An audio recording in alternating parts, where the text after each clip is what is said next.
I have always been a big fan of horror movies. This story takes place during the time when the paranormal activities of the movie Activities Paranormals were happening in theaters. I went to see the movie with two of my friends, James and Andy. Needless to say, we were thrilled. After watching the film, the concept of moving into a haunted house and witnessing supernatural events gave us an adrenaline rush. One evening, Andy and I went to James' house for a sleepover.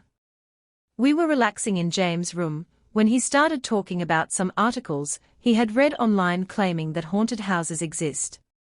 I was sitting near the window, smoking, when Andy said, "Chris, give me a puff."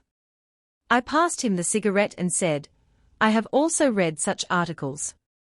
I wish we could visit a haunted house." Andy exhaled the smoke through the window and replied, "Who said we can't?" He started smiling mysteriously and said, "James, you'll be surprised. There is a house near Crystal Lake that is said to be haunted. It's about a half-hour drive from our town." James scratched his head and said, "Oh, you mean the Millard house?" I had no idea about that place. I interrupted their conversation and asked, "Which house is Millard?" James immediately got up from his bed and turned on his laptop. He surfed for a few minutes and then said, "Yes, I was right. I have heard about this place. This house has a very horrifying history. Years ago, a man named William Millard lived there. He had a beautiful daughter, but this man was very strict and hardly let his daughter leave the house. One day, he found out that his daughter was having an affair with their mailman. Mr. Millard got angry, lost his mind, and pushed his daughter down the stairs. The girl broke her back and could never walk again like a human. Some say she crawled around the house at night like a dog. A week after this incident, passers-by called the police to complain about a foul smell coming from the house. When the police entered the house, they found Mr. Millard's corpse near the stairs. He had fallen down the stairs and broken his neck. They found the daughter dead on her bed. I smiled and said, "What happened is horrible. It's probably about the girl seeking revenge on her father and later committing suicide as well." James looked at me with wide eyes and said, "According to the medical report, the girl died on March 20th at 1 p.m. in the afternoon on her bed, and Mr. Millard's time of death was pronounced on March 20th at 1 a.m. There was no sign of forced entry into the house. So yeah, people say the angry spirit of the girl killed her father." Andy said he wanted to check out the place. James and I agreed, and we decided to go to Crystal Lake over the weekend. I took my brother's car, and we left on Saturday night. We wanted to feel the thrills, so we chose to leave after dark. I will always regret that decision. It took us about 30 to 35 minutes to get there. Crystal Lake was an appropriate name for the place, because the lake water reflected the starry night sky like a mirror. We parked our car near the lake. It was a full moon night, and the moonlight flooded the entire place. The Millard house stood like a giant on the other side of the lake. We didn't know that to get to the house, we had to cross the lake. Luckily, there were two small boats docked at the wooden platform on the lake. The atmosphere around us was very eerie due to the vast open area. We could hear every sound, the chirping of crickets, the hollow wind passing through, and the waves of water bubbling in the lake. James locked his car, and we got on one boat. James and I started paddling while Andy fixed our flashlight. When we reached the other side of the lake, the house appeared even scarier than before. The broken windows hung, as if they were about to fall at any moment. Weeds grew everywhere on the walls of the house. There was no sign of light coming from the house. We walked onto the porch of the house and pushed the main door. The main door opened with a loud creaking noise, indicating that no human had entered here for decades. Andy turned on the light inside, and almost a colony of bats flew out, scaring us. I said in a hesitant voice, "Guys, are you sure about this?" Andy replied, "Come on, stop being a kid, Chris." James and Andy entered, and I had to follow. The whole house was in darkness. The only source of light was our flashlight, and the pale moonlight coming through the broken window. We realized that we were in the living room of the house, and I noticed a huge staircase located in the middle of the room. James said in a low voice, "This is the staircase where Mr. Millard fell and died, breaking his neck." Spider webs and dust surrounded everything above in the house. I even saw a few bats hanging from the ceiling of the house. Andy flashed his light towards the left corner, and said mockingly, "Look at this, guys." We saw a painting hanging on the wall of the left corner. We went there and saw an oil painting featuring an old man, with an angry face looking at a standing figure near a fireplace, and right next to him, a girl about 17 to 18 years old sitting on a chair. James said, "That must be Mr. Millard and his daughter." The girl was really beautiful.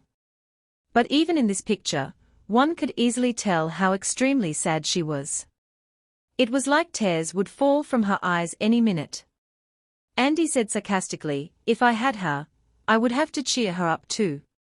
I was getting really annoyed by his disgusting jokes.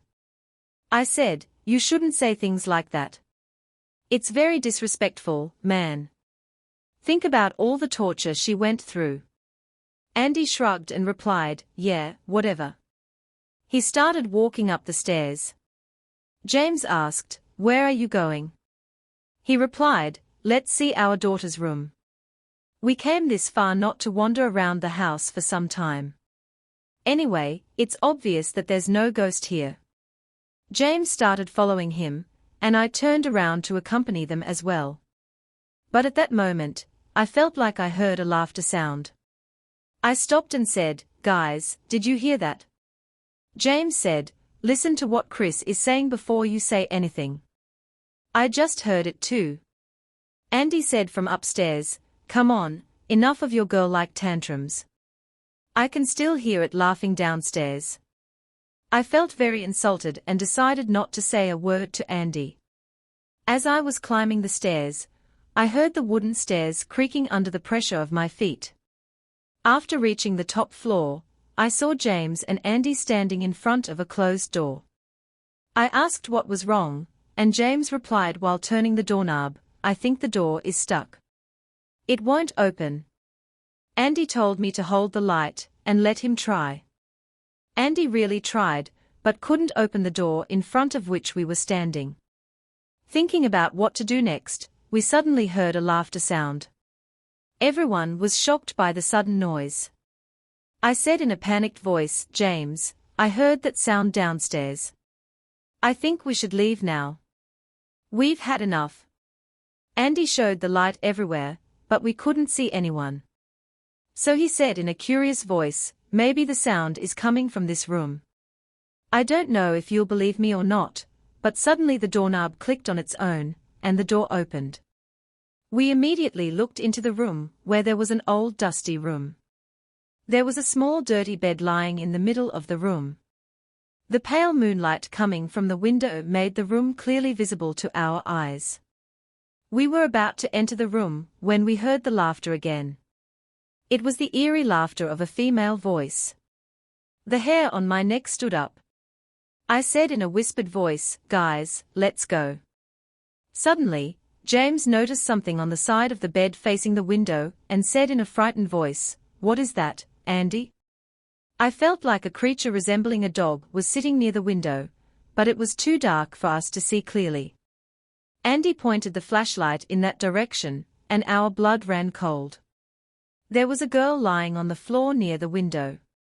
She was crouching like a frog, facing the ground. For a moment, none of us could utter a single word. It was as if all our hearts stopped at that very moment, and we couldn't move anymore. The girl lifted her face, and the flashlight started flickering. We couldn't see her face clearly because of the flickering, but then the light continued to turn on and off for no reason.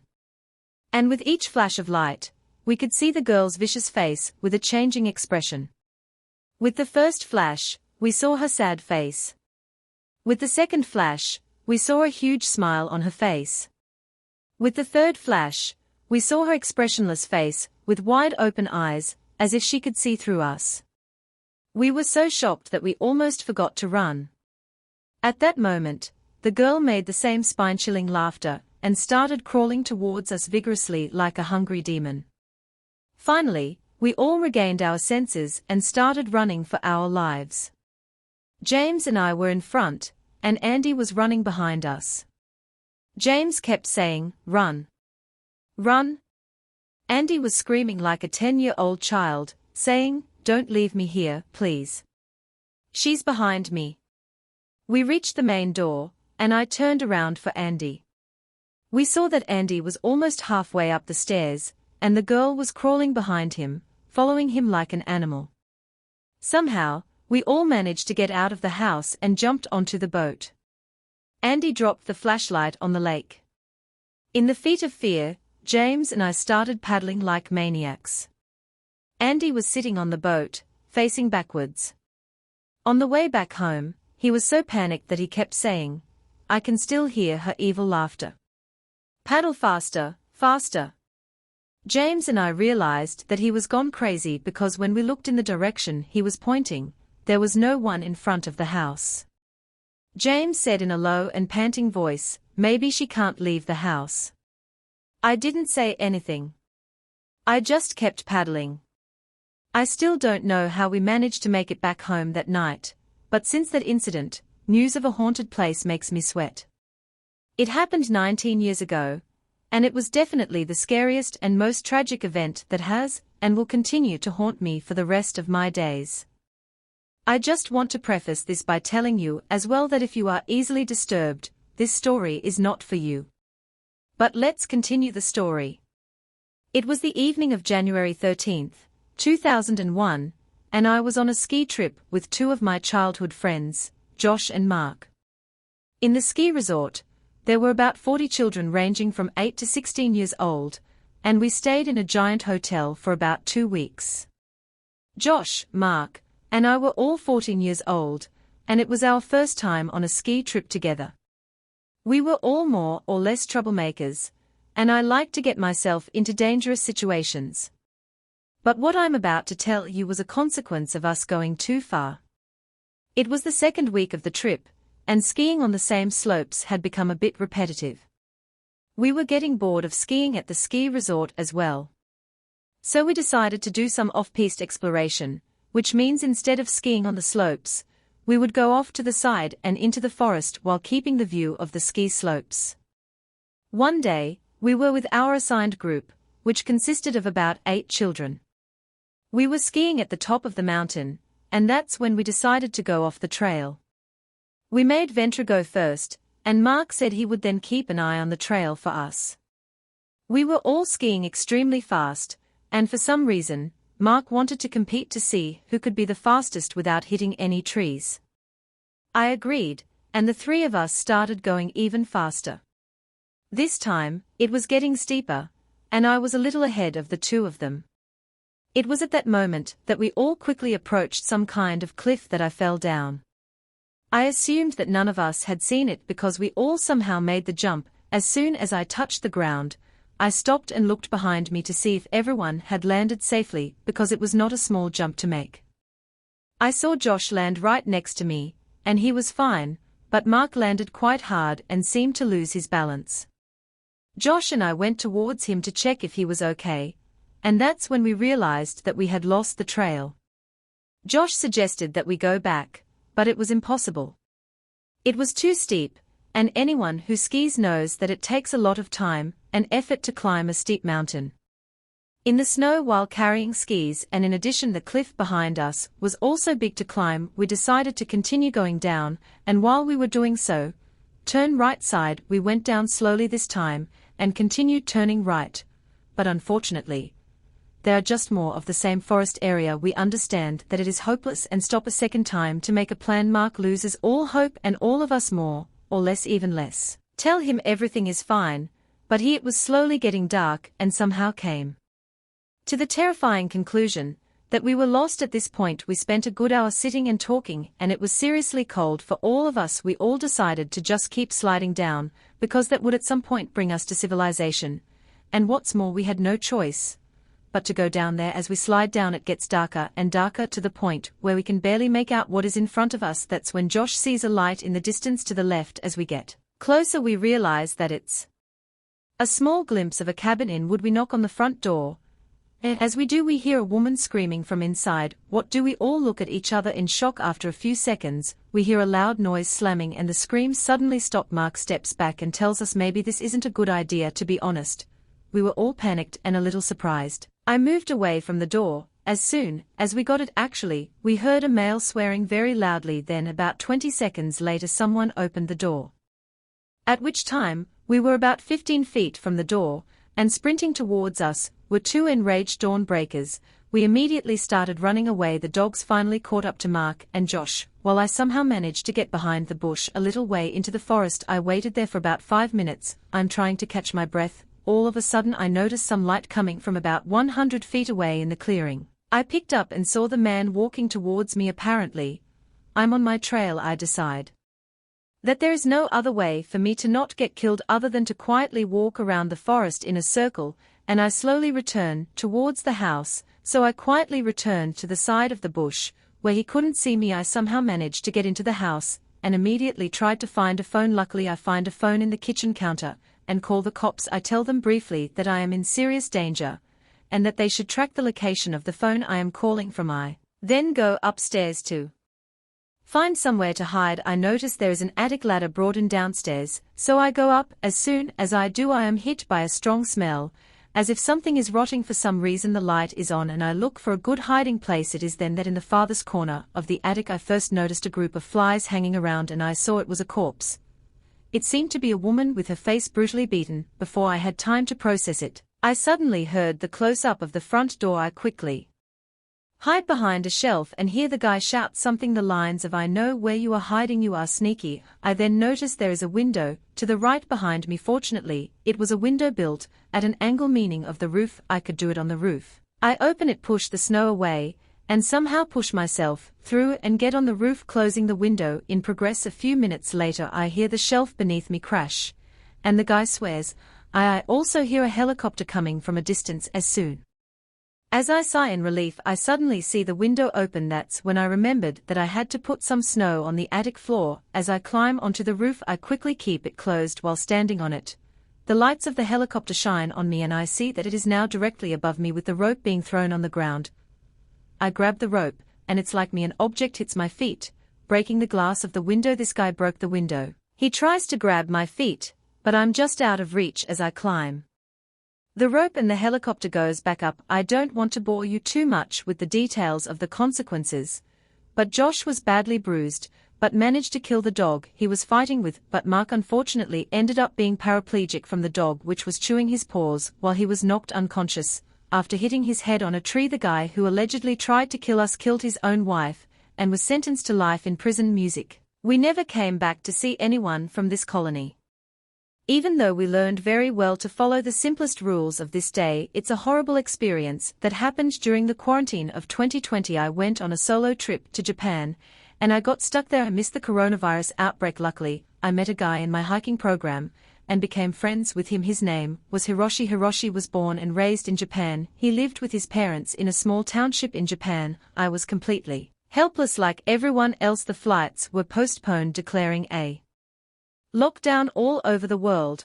Hiroshi invited me to stay with his family until the airports became active again. I have to say that the people in Japan are very close to nature in the same way that their houses were built in the villages. It is enough that they like to be in nature. Hiroshi's house, it was exactly like that. It was a small 2-story wooden house. Hiroshi shared his room with me. Mother made an extra bed on the wooden floor. They were some of the nicest people I have ever met in life. One morning I was having breakfast with him when Hiroshi's father came home with a sad face. Now let me tell you that Hiroshi's village is quite far from the urban area, so the effect of the pandemic was light. They see the face upset at his father.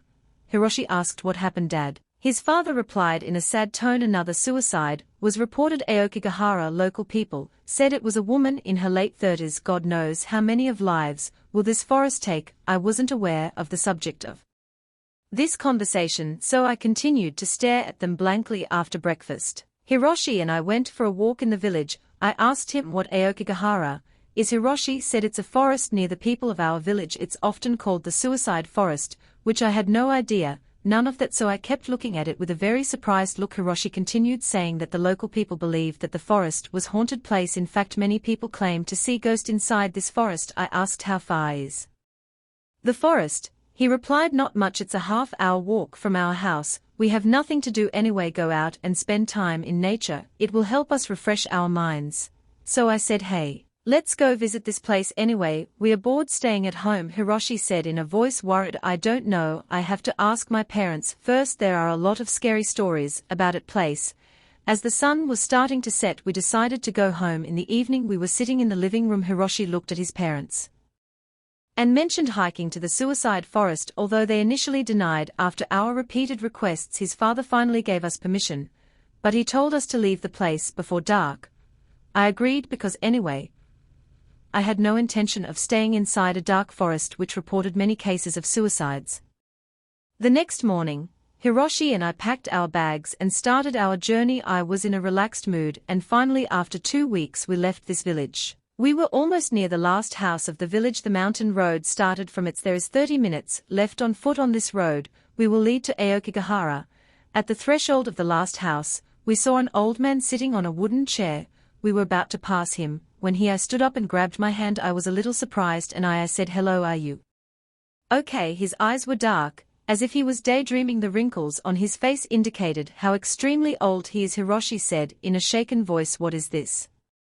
It's Dad. The man didn't look at him, but I just looked at me, then said in a weak voice, it goes without saying that I didn't do it. I don't understand his words at all, but the face terrified of Hiroshi told me that this old man. I said something scary. I received panicked by his behavior. I released my hand from his grip and moved away from him. Said Hiroshi in a shaken voice, we should go ahead. Come on, Jack. With mixed feelings I started walking with Hiroshi into the house, walking away from our sight, but the old man stood there muttering the same words. I turned back to my friend and asked, what did he say? Who is this guy? Hiroshi paused and said, he is the oldest man in our village. Address him as people say. He has the ability to see the future and predict bad times. I said with surprised eyes, what did he say in Japanese? Hiroshi took a pause and said, his words translate, beware of Kuchisakiona. I obviously had no idea what this term, Kuchisakiona, meant, so I kept looking at Hiroshi with curious eyes. Hiroshi said in Japanese folklore that we have an urban legend named Kuchisakiona, the woman with the split mouth. According to legend, Kuchisakiona was the unfaithful wife or concubine of a samurai. As punishment for her infidelity, her husband cut the corners of her mouth from ear to ear. Other versions of the tale include that her mouth was mutilated during a medical examination or dental procedure, that she was mutilated by a woman jealous of her beauty, or that her mouth is filled with many sharp teeth. After her death, the woman came back in as a vengeful spirit. She covers her mouth with a cloth mask or, in some iterations, a fan or handkerchief. She also carries a sharp instrument with her, which has been described as a machete knife or a large pair of scissors. Kuchisakiona sneaks on her victims in the dark and asks them if they think she is beautiful. If the victim answers yes, she pulls off her mask and reveals a grotesque red blood-dripping mouth. Then she asks in a macabre tone of voice if they think always that she is beautiful. I add again now. If her victim answers no or screams in terror, she cuts them from ear to ear in an imitation of her own mutilation. If they lie and answer yes a second time, she away, only to follow his homemade target and brutally massacre him that night. I won't lie, but this horrible story really gave me goosebumps. I noticed we reached the forest. Hiroshi said, let's go, we have an hour before dawn. We have to stay together, otherwise we can get lost. I have never seen this silent forest. I mean, every place has its own kind of sound, but this forest made me feel like I had to enter a completely different world where no living being is allowed to enter. Suddenly a question came to me at mind.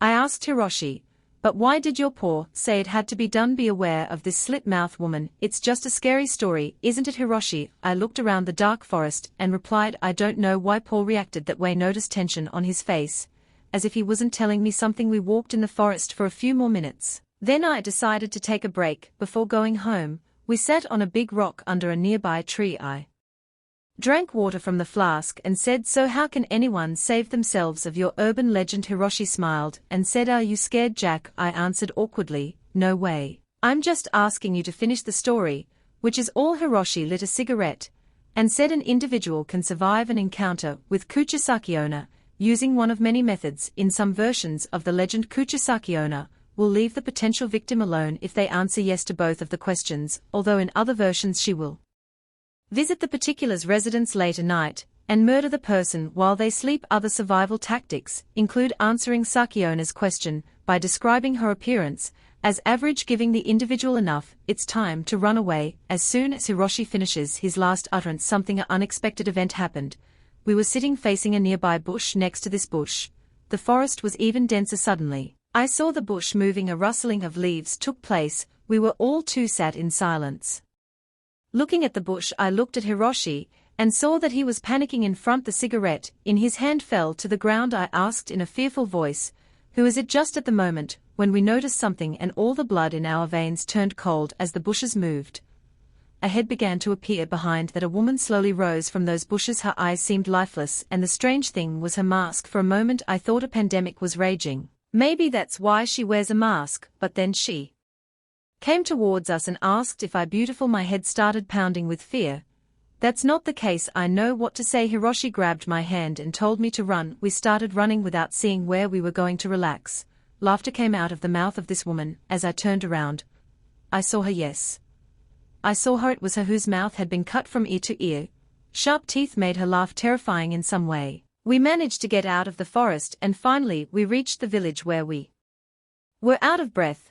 We sat on the village ground and I started to have shortness of breath. Some locals came and took us home thinking we were feeling sick. The next morning, I woke up with a high fever. Hiroshi had a stomachache for 3 days. I still don't know if what we saw was real or our imagination. Later, we asked Hiroshi's paw, and he said the suicide forest is filled with many yurei, who are ruined or missing spirits, and it was indeed something malicious spirit that tried to scare us by taking the form of this Japanese legend Kuchisaki-onna. We never went back to that forest as long as I stay with him. But what did we really see, in your opinion? Kuchisaki-onna in the suicide forest, or was it something else? Last week, I broke up with my boyfriend I've been dating for 3 years. Even though we weren't separated, I stayed in touch with him as a friend. He's a nice guy, but I just felt like it wasn't working between us anymore. My best friend Tina suggested that I start casual dating. She said it would help me get over this breakup. To be honest, these past 3 years, I barely went out with new people or socialized a bit. Talking about casual dating, no app is appropriate than Tinder. At least that's what I made believe. One evening coming home from work, I sat on my bed and signed up for Tinder. After going through a guy's profile, I was bored of not finding a good match and finally I dozed off. The next day, I went back to work when my friend Tina called me. Tina said, "Jill, do you know what happened this morning? Tom called me and asked how you were doing. In doing so, I kind of told him that you were back on Tinder to kind of give him the idea that you have evolved." "Oh, that wasn't too nice of me. It's true. Tina has always been like that, taking charge all the time." I was already expecting something like this, so I replied with an upset face, "Yeah, I'll take care of it. Goodbye." And I hung up the phone. That I call Tom tonight and apologize on behalf of Tina. "Tom has always been kind to me," he said in a mature tone. "It's okay, Jill, I got your signal. I wish you the best, but whenever you need, don't hesitate to contact me. Take care of yourself." I felt bad for him, but his understanding made me admire him too. Few days passed and I continued with my life. I started going out with my friends and sometimes with their mutual friends for a drink or watch movies. One Sunday afternoon, I was relaxing in my room when I received a request from a guy on Tinder. I opened his profile and started looking at his pictures. The guy wasn't that handsome, but he had a friendly face. I accepted his request and we started chatting on Tinder. His name was Mark. He said he worked at a department store near me. We kind of hit it off. It seemed like we had quite similar tastes in music and food. Mark invited me to go out for lunch. Decided to meet the next day at a local restaurant. I arrived at the restaurant 5 minutes late. I noticed Mark sitting at a corner table, smiling at me. He seemed attractive in real life. He had a good height and a charming nature. His flirty nature was a bit nerve-wracking for a first date, but somehow I enjoyed his refreshing attention. After a long time the date went well, and we decided to see each other again. One day Mark started texting me regularly, and I also continued to respond. One day, we were talking on the phone as usual when Mark asked me, "Are you in a relationship right now?" I replied awkwardly, "Well, if I was, I wouldn't be talking to you all this time." and I laughed a little to lighten the conversation. Mark didn't respond to my joking tone, and said love has become a joke these days. I know you can hardly trust people. I realize he may have gone through a very bad breakup, but I chose to stay out of his personal life affairs with more days. I always tried to slip into our conversations and how grief is the worst thing to do to anyone. I felt bad for him, but we somehow got a little closer. One day, Mark asked me to go out for dinner with him. He came to pick me up from my house. As I got into his car, I could smell alcohol on him. He didn't look drunk, but he told me he had been drinking a few moments ago. It didn't bother me, because he was on his best behavior so far. He was driving carefully to around 9 p.m. We arrived at the restaurant. We sat down and I ordered the food. Mark said with a smile, "I hope you don't mind if I order drinks." Actually, it didn't bother me, because it was nice to see him having fun. Not once did he mention relationship problems. Instead, he flirted a lot with me. I blushed at his compliments. He drank 4 glasses of whiskey in just half an hour. Finally, I got a little worried and said, "You have to drive too. Don't forget that." Mark looked at me. His eyes stayed fixed on mine as he looked at me. It suddenly scared me. Then he said, "Jill, I really love you. I would like to take you home after dinner. It's been a while since I've been dating him, so I kind of wanted to get closer to him, but seeing him so drunk I didn't feel safe." I hesitated and said, "How far is your place?" He replied, "Not so far. Let's go." I couldn't tell him no, even if his behavior suddenly changed. It seemed unusual to me, but I didn't care earlier. Oh my God, how stupid I am, I thought. Mark got into his car and started the engine. The roads were empty. He started speeding the car. I got scared and said, "Mark, please drive slowly, you're scaring me." He looked at me, then started laughing, as if I said something very stupid. After leaving the town, we arrived on a dusty road. I said, "I didn't know you lived on the outskirts." How far now?" Mark replied in a low but firm voice, almost near. We arrived in front of a wooden house. After 10 minutes the house appeared quite old and run down. To me the whole house was in darkness. We got out of the car, and Mark said in a mocking voice, "Welcome to the lion's den," and started giggling in the same way.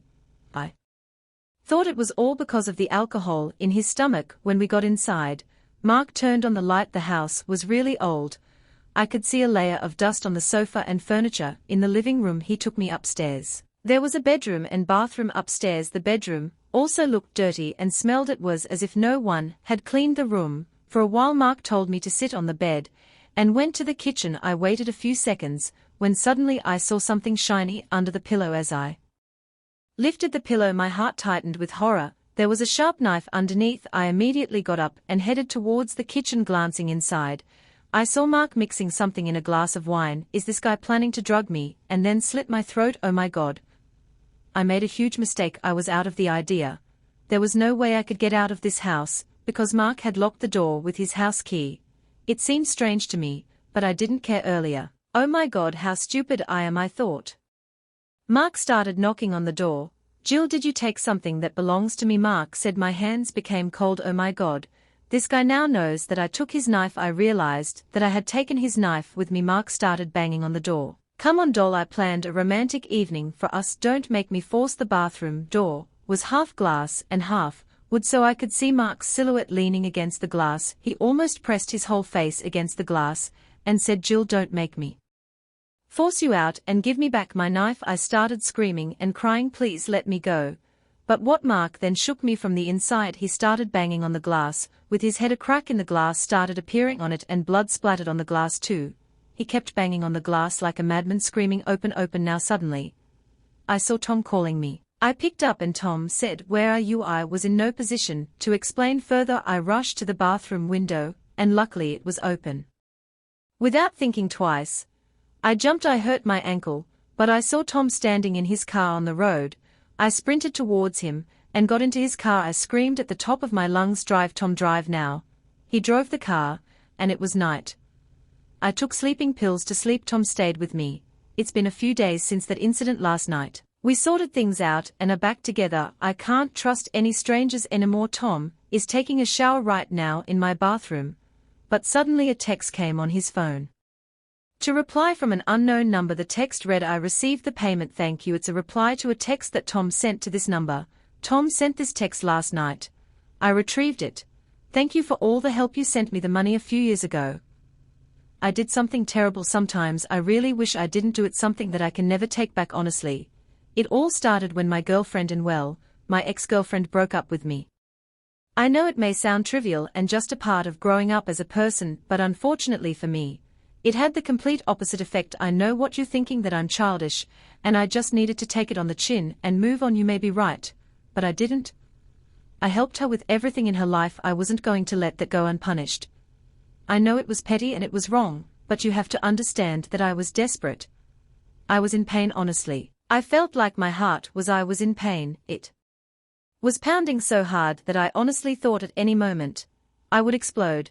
I know it sounds dramatic, and honestly, I'm not looking for sympathy. I'm not the victim here. And even more so now, I made sure of that. Honestly, I could feel my body trembling with rage, so I got up with hatred and darkness in my heart and started my laptop. I wasn't a stranger to the dark web that I spent countless hours trying and failing to navigate to help me with. I was bored, and I only found the usual rabbit holes of typical honey trap sites and forums. I just wanted her to suffer, to feel the embarrassment that I had felt and suffered at her hands. My initial plan, although very unpleasant and false, was not malicious or violent. I just wanted to humiliate her. I kept digging and clicking on link after link until I finally came across something that caught my attention. It was a forum called Naughty List. On the site, there was a question asking if anyone had been naughty, and if so, they should be put on the naughty list. I thought that must be it. I would upload all my personal photos and videos there, and maybe link her social media accounts. Then we would see who's laughing. I thought about adding a dress, but she was living with her family again, so I drew the line there. However, the form was not what I expected. You couldn't just upload on their homepage. There were different sections, or punishments as they called them. I remember thinking how dramatic it all was. There were different sections like Elf on the Shelf, Krampuses, and Frozen Fields, among others. It made me chuckle a bit. But that's not what I chose. I chose something called Kill the Thief. I don't know why, it just seemed funny to me. After clicking on it, I had to wait for a good minute and a half before a blank, shiny page loaded. It had a few black text boxes, and a text that read, "Santa Claus is waiting for this article on his naughty list. Please fill in the details, and he will do the rest." I thought it was cute, a bit silly, but I filled it out anyway.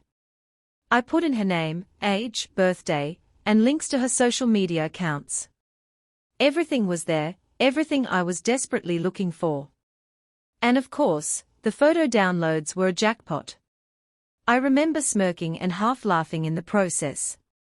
I couldn't upload videos, but the photos were more than enough for me. They were summer-type photos of a hot girl, if you know what I mean.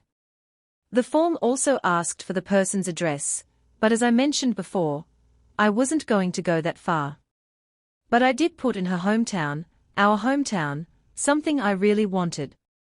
After finishing inputting the information without a moment's hesitation, I clicked submit.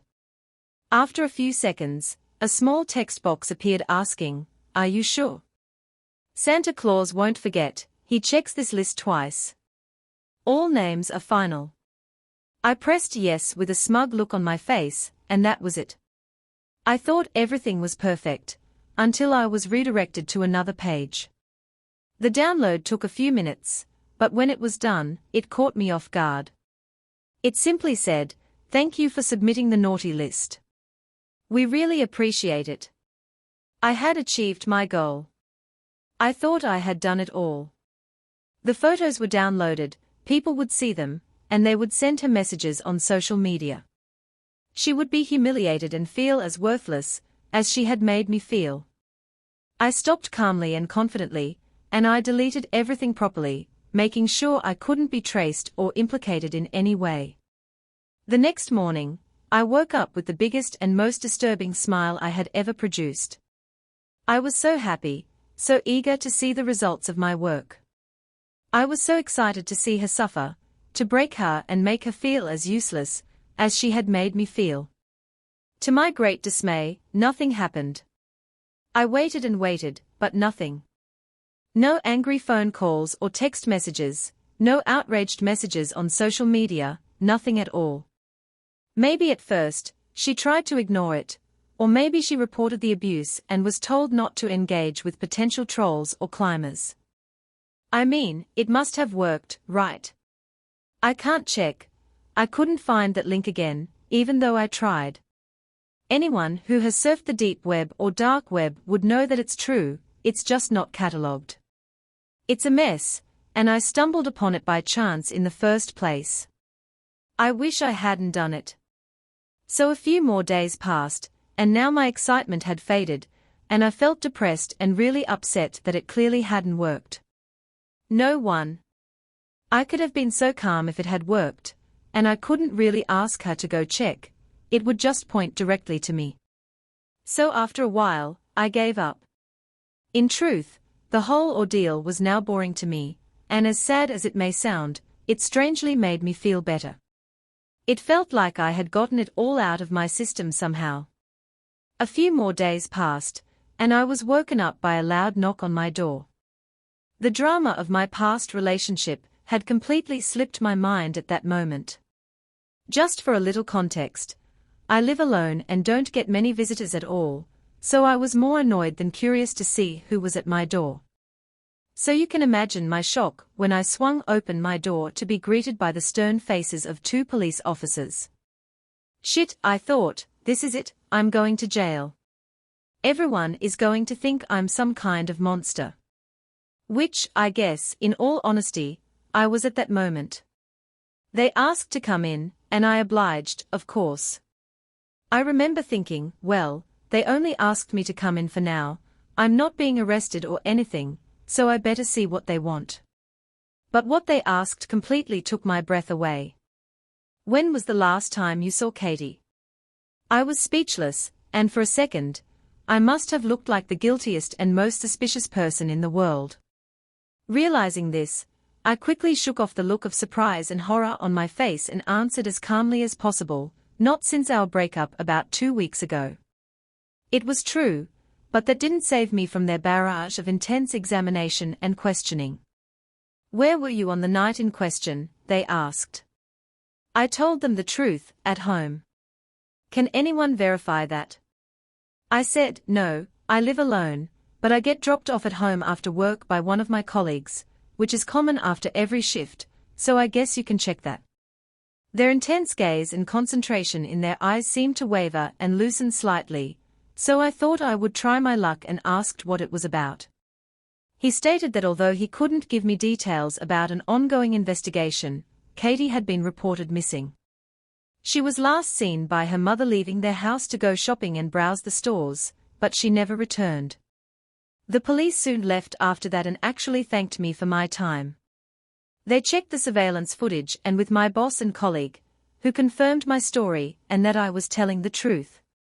The days turned into weeks, and still nothing. It seemed like she had just vanished into thin air. I couldn't believe it. It couldn't be because of me. I thought maybe it was some creep stalking her social media and finding her address after I posted them with the pictures. But surely that had to be a coincidence too. The form couldn't be real. It said Santa Claus's naughty list. It couldn't possibly be real. The longer it went on, the more horrifying it became. I felt. I know I wasn't physically responsible, but somehow I had caused this, or at least set the wheels in motion. I felt as guilty as if I had done something to her. I mean, this was the girl I once loved, the girl I still love, and I had done this. I had caused this. And her poor mother. They had been separated for years. I tried to live my life normally, but it was hard. I couldn't sleep, I couldn't eat. You know, something I knew I deserved. I would grind my teeth every time I caught myself feeling sorry for myself.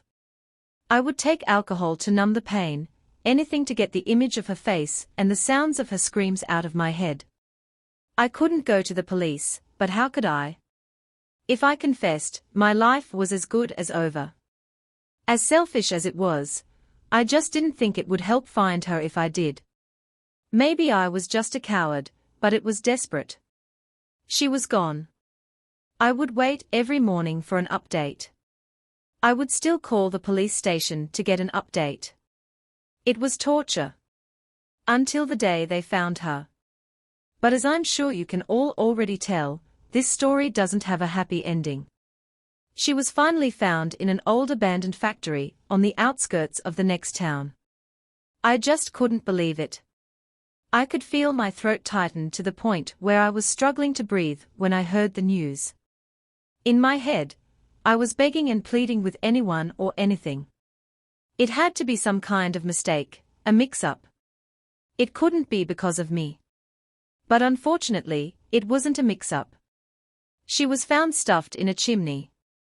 Her body was in a bag, a set of toys. I couldn't believe it. I felt sick. It had to be some kind of sick joke. I kept trying and failing to convince myself.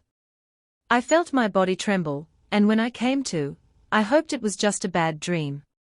But of course, it wasn't. It was real. It was all real. I am a simple, nothing will ever make up for the torture I subjected a girl I once loved and cherished to all because of my own misguided ego, a sense of misguided pride and self-worth. I wish I could bear it all back. You deserve justice, Katie. You deserve to be able to rest in peace. At the very least, maybe confessing will bring you and your family closure. Maybe ending my life will do the same. But whatever the answer, I am also a coward for either one. I won't go into the dark web anymore because of this situation. She was really suffering, but couldn't do anything without crying. She thought it was her little cat, but I found it sleeping on the doormat with a curious look on its face. I was afraid that she had rummaged through everything on the floor. The crying lasted for a while and then stopped, followed by a deathly silence. Alma went to the kitchen and gave her a glass of water just as she was about to go back inside. She saw her sitting under the stairs, still crying. Alma was no longer afraid of the crying, the only thing that bothered her was that the woman's eyes never blinked. The woman looked back at Alma and continued crying, but never blinked like she did every other night. Alma ignored her and went to her room. The next morning, she woke up to chaos suggesting something serious had happened in their house. She crossed the hallway following the sound coming from her brother's room. She entered and saw her mother screaming loudly next to her brother's bed. She approached the bed where her brother was lying, eyes closed, facing the ceiling.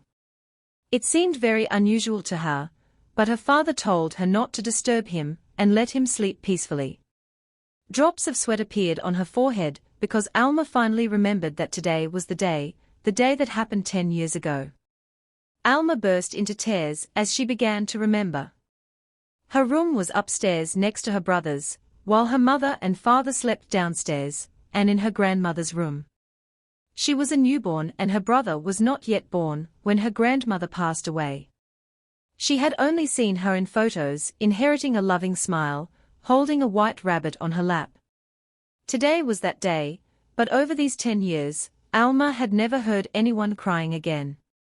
Everyone had left, now only her brother, mother, and father remained in the house. She couldn't stop her tears, thinking it was her fault. It was her fault for not waking her parents to tell them about this woman. Suddenly, she heard footsteps coming from her room. Was she coming to get her now? Alma rushed down the dark stairs and tried to hide under the wooden steps. She tried to make no noise, but the footsteps were getting closer. Someone was coming down the stairs. Alma closed her eyes in fear and the footsteps stopped. She slowly opened her eyes and gasped. Who knows what she would see? Her eyes were wide open, unable to blink or move. It was an old woman with white hair and a sad face, standing in the kitchen, looking straight into Alma's world, upside down. She saw that the doors were locked. How did this woman get inside? The woman with the sad face pointed at Alma. Alma knew what she meant. The floor beneath her feet slipped away. The woman knew Alma's secret for 10 years. Alma suffocated her little brother in his sleep with her pillow. Mom and Dad never loved Alma the same way, even after her brother was born. They often bought her more toys than him, even if her brother broke them or ruined her clothes. Mom never scolded him. She was ignored and forgotten after they had a son. She remembered how she comforted herself all those years when her brother was ready to leave. This brother wanted to need them. We all need that eternal sleep. It's a relief, a salvation from the sin committed within oneself. How many times have we wished for a chance to rebuild or reconstruct something that has already happened, but all that remains is a memory, no longer good or bad? Our life bestows upon us a rainfall of incidents, some make us, some break us, and some leave us in the perplexity of reality. Alma's mother couldn't bear the shock of seeing how a boy died in his sleep. How could his heart stop? It broke her parents, but not Alma, because she was happy to be happy, to claim all their toys just for herself.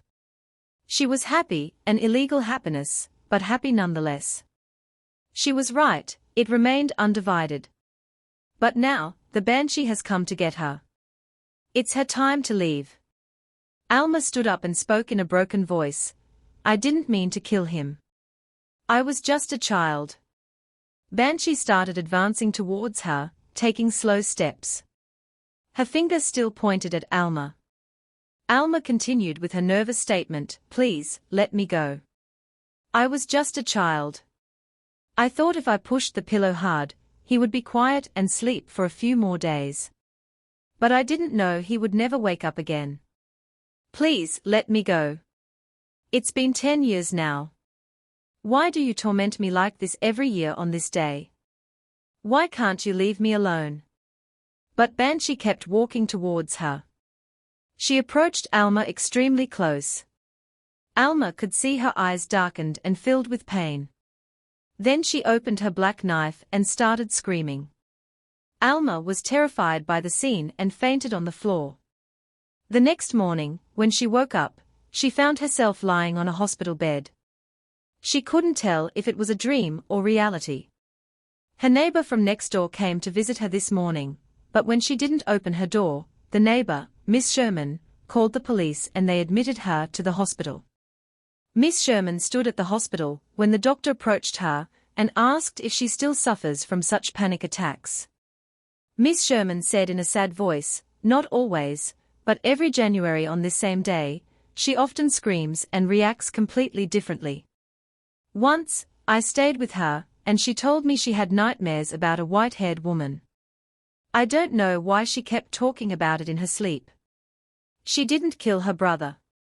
The doctor responded with a surprised face, what happened to her brother? Miss Sherman replied, don't ask Alma, who has been through a lot. It seems like her family has a history of heart problems.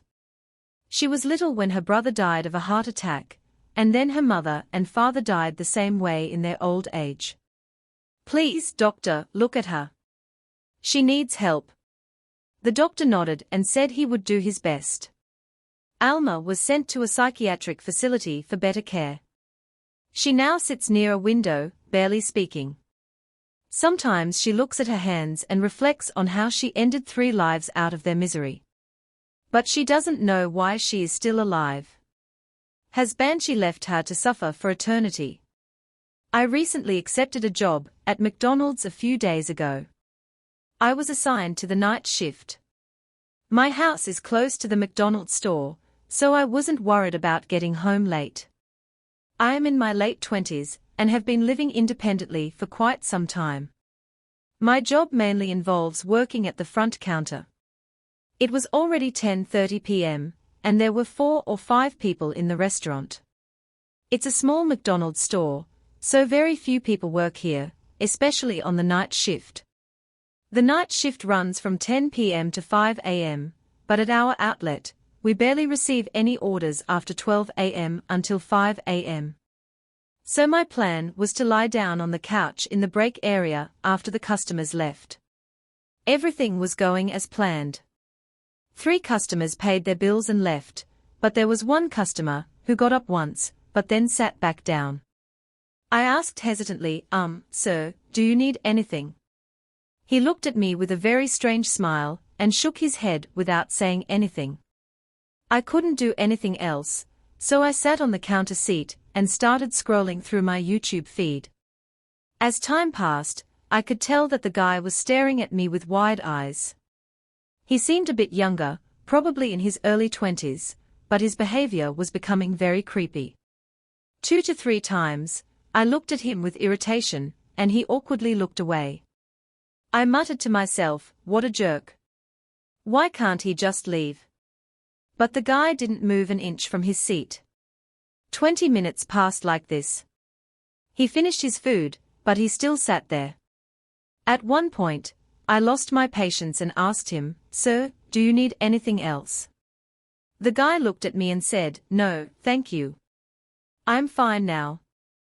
I couldn't randomly tell him to leave, because the restaurant is essentially open all night.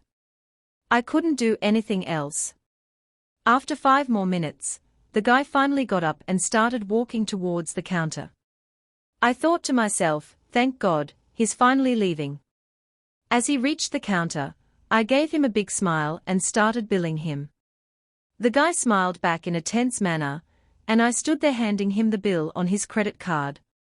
That's when he said something. It's really weird that you have a tattoo on your neck. I have a mermaid tattoo on my neck, so I awkwardly replied, yeah, that's true.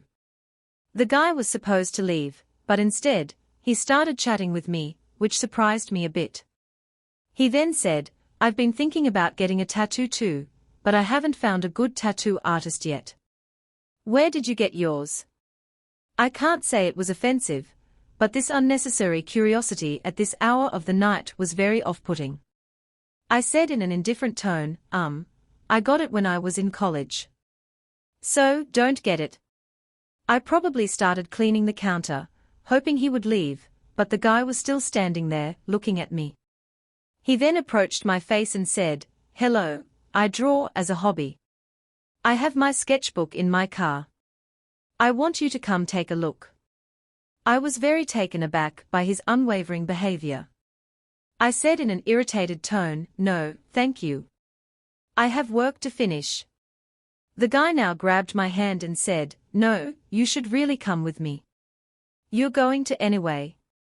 He started making the same tense smile now. This move freaked me out, and I said in an extremely angry voice, listen, you monster. I don't want to go with you. If you don't leave right now, I will call the owner, and there are security cameras all over this place. So, what's it going to be? I kept staring at him with angry eyes. The guy immediately let go of my hand and walked back to his table. He stood there, with his back turned to me for a while. I couldn't tell what he was doing, so I shouted once again, did you understand what I said? The guy then turned towards me and left the restaurant quietly. As soon as he left, I went to lock the entrance of the restaurant with my keys. My head was burning like a chimney. It took me a few seconds to calm down.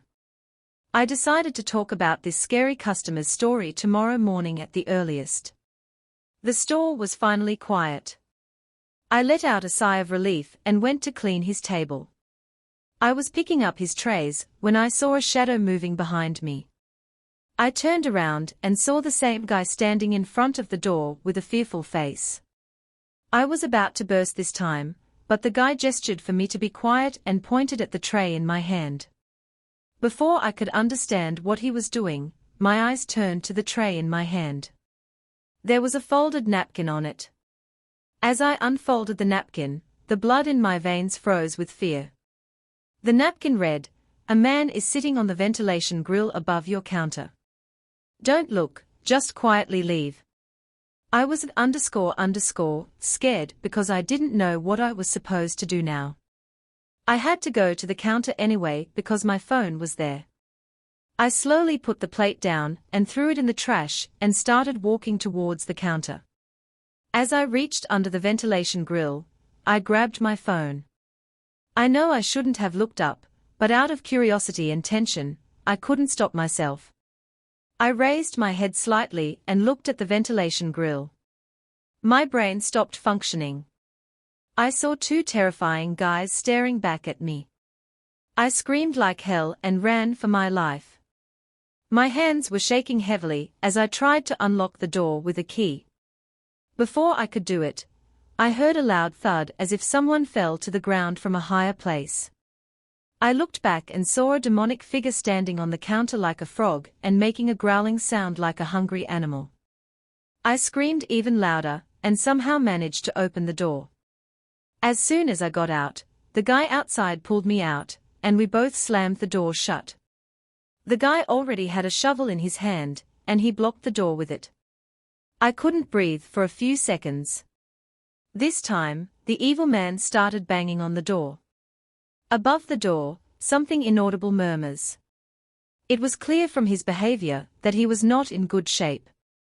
The man was behaving like a madman, and he began to vandalize the entire McDonald's store like a trapped wolf.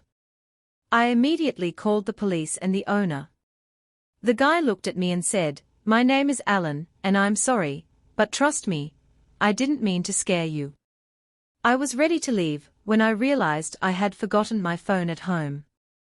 At that moment, my eyes turned to the ventilation duct above your computer, and I saw a human figure standing there, looking at you.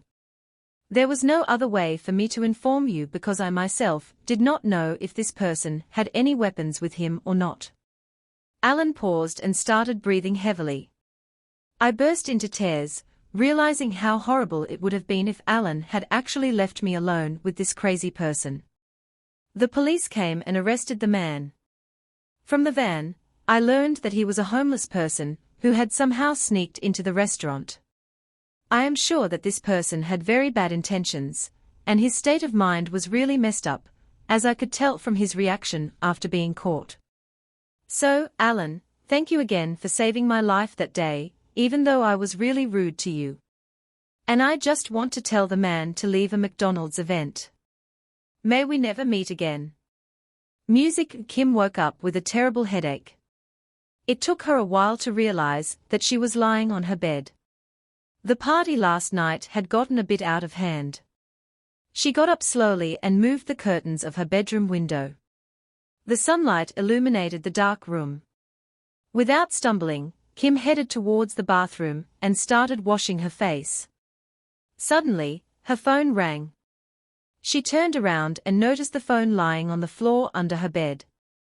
"Oh my God, how drunk was I?" she said to herself. She went ahead and picked up her phone. It was Rick. Rick and Kim worked together, and in fact, they were both together last night. They went to a party at one of their colleagues' house. Kim answered the phone, saying, "Yeah, what's up?" For a second, she couldn't understand what he was saying. Kim said irritably, "What are you saying, Rick? I can't hear a word from you." She could tell from Rick's voice that he was in a terrible shock. Rick replied in a shaken voice, "Kim, Shelley is dead." She started sobbing like a child. Kim felt like the sky above her head would break at any moment. She said out loud, "What do you mean? How? How did it happen?" Rick said in the same sobbing voice, "The police say she committed suicide." Kim was beyond shocked. She said in a shocking tone, "What do you mean the police? How are they involved in this?" Rick said, "I couldn't say everything on the phone. Noah and I are going to the subway station near our house. Meet us there in 15 minutes. Before Kim could ask Rick anything more, he hung up the phone. She sat on her bed with a terrified face. It had been 6 months since Kim joined this new workplace. She worked as a graphic designer for a fashion magazine. Rick and Noah worked in the accounts department, and they often hung out together. Last night, they were all together at Sean's house. Sean had invited almost everyone to the party, except Shelley. Everyone at the office was somehow avoiding her because of her creepy nature. Shelley had a crush on Sean, she even proposed to him twice, but Sean was very clear that he was already in a relationship. But Shelley became obsessed with him, She kept texting him and trying to forcefully strike up conversations with him at the office. Her harassing behavior lasted for a week until Sean announced his engagement. Last night, they threw Sean a bachelor party. Shelley was acting really strange after Sean announced his marriage. She stopped talking to anyone, and no one had seen her at work for the last 3 to 5 days. When Kim arrived at the subway station, she could see people gathering on the platform. There were police officers everywhere, and the track was sealed off, and the train service was halted. She didn't realize what was happening there until she saw Rick and Noah walking towards her from the crowd. Their faces were pale and soaked. "I'm afraid," she asked Rick. "Will one of you tell me what the hell is going on here?" Rick wiped his tears and said, "Shelley, she jumped on the track this morning and committed suicide." The security footage shows that there were very few people on the platform today since it's a Sunday morning. Shelley was standing on the platform, and suddenly the subway train approached from the other side, and when it got close to her, she jumped on the tracks. Noah said in a terrified voice, "The police called the paramedics. There's blood everywhere." She's still lying there and looking at the edge of the platform with fearful eyes. Kim said angrily, "What do you mean she's still there? The police should have retrieved her body. What's wrong with them?"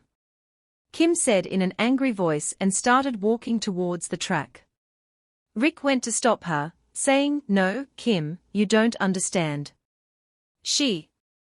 But before he could say anything more, Kim was already near the railway tracks.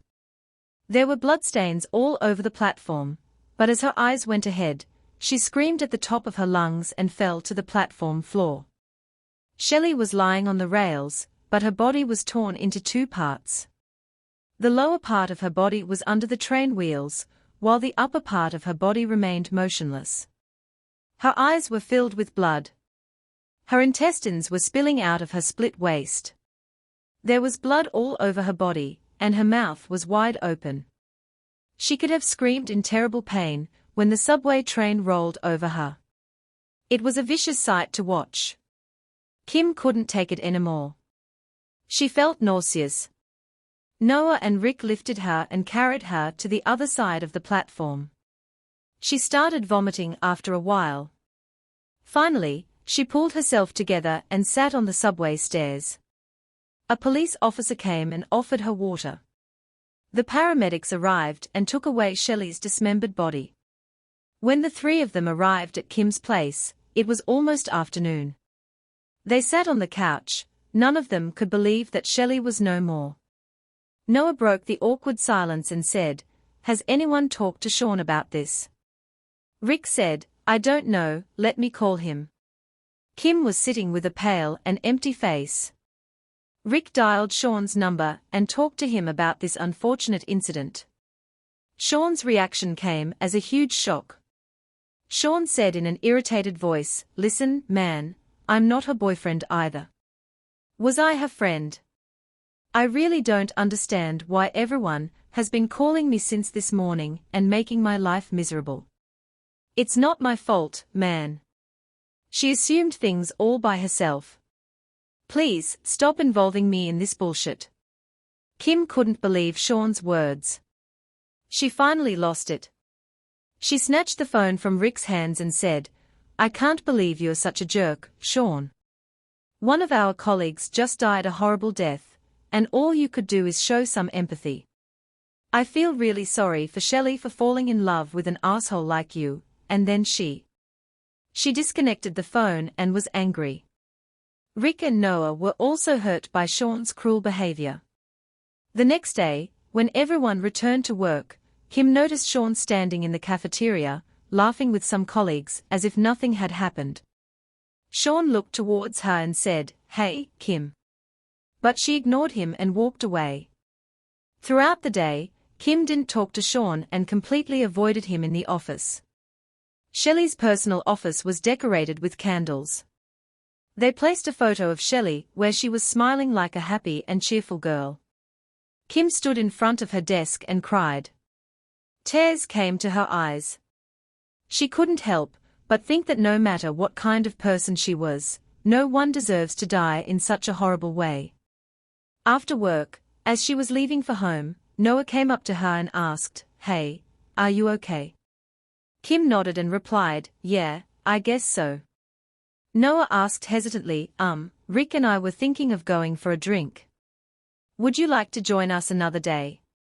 Kim would have eagerly gone, but for now, all she wanted was to go home and lie down.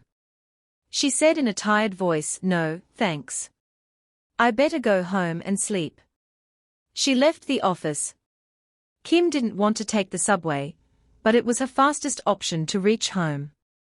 She looked at her watch. It was already 8 p.m. There were fewer people on the streets due to the cold. Reluctantly, Kim headed towards the subway. As she descended the stairs, a creepy sensation gripped her spine. She didn't know why, but she felt as if something grave was about to happen here again.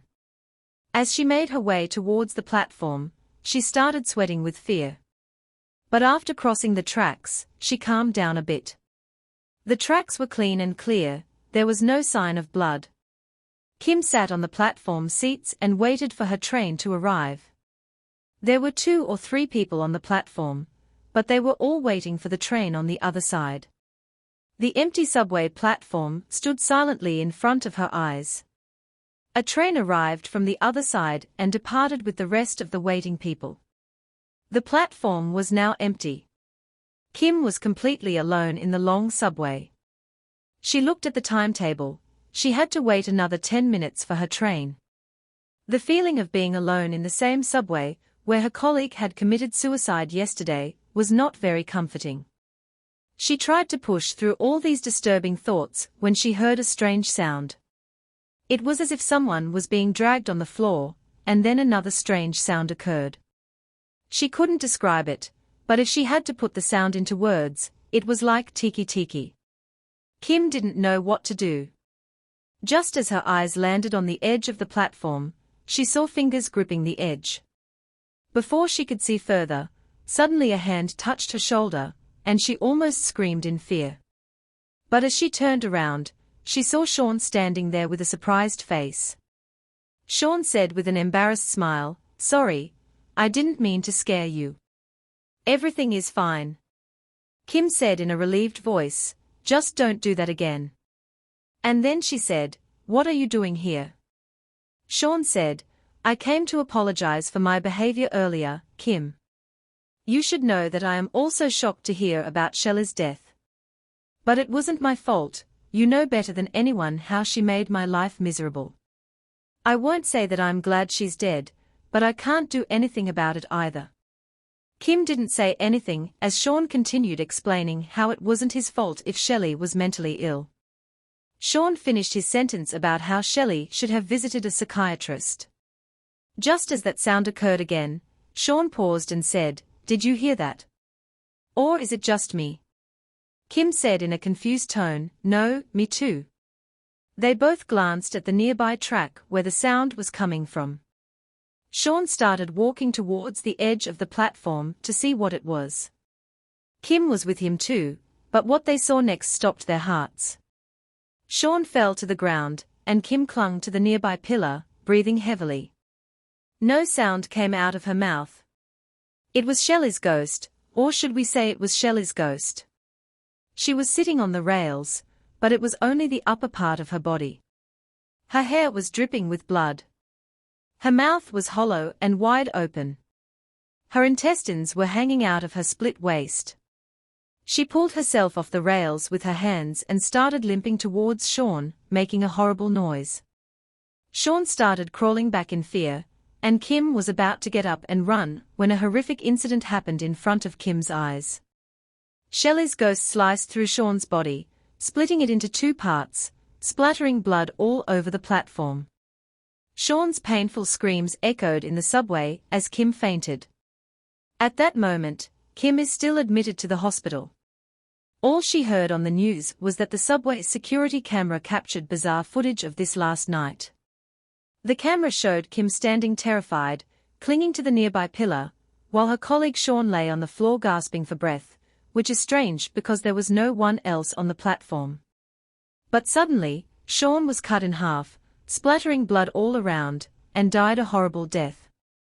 The police tried several times to take Kim's statement about the incident, but Kim didn't say a word since then. She just stares at the hospital ceiling like a lifeless creature.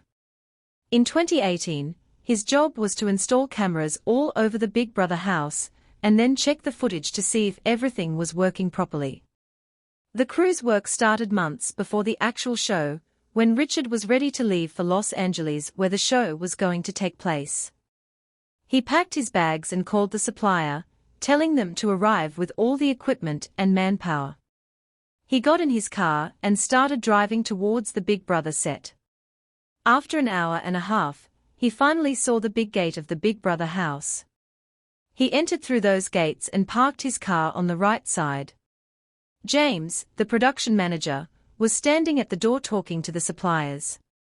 He was a mean guy with a sharp face, always seen flirting with female colleagues on the set. Richard stood there when suddenly Smith came towards him and asked him how he liked this place. Smith was the security guard here. Richard Smalden said it was a big house, surprising why they didn't choose this place earlier. Smith looked around and said in a lower voice, "Meet me at lunch, I'll tell you why," and walked towards the gate. Richard wondered why Smith was being so mysterious all of a sudden. Finally, he headed towards the screening room to check the camera setup. The screening room had 3 large screens displaying the footage from all the rooms in the house.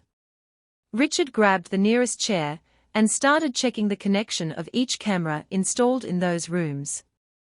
The show was a month away from starting, so the house was completely empty at the moment.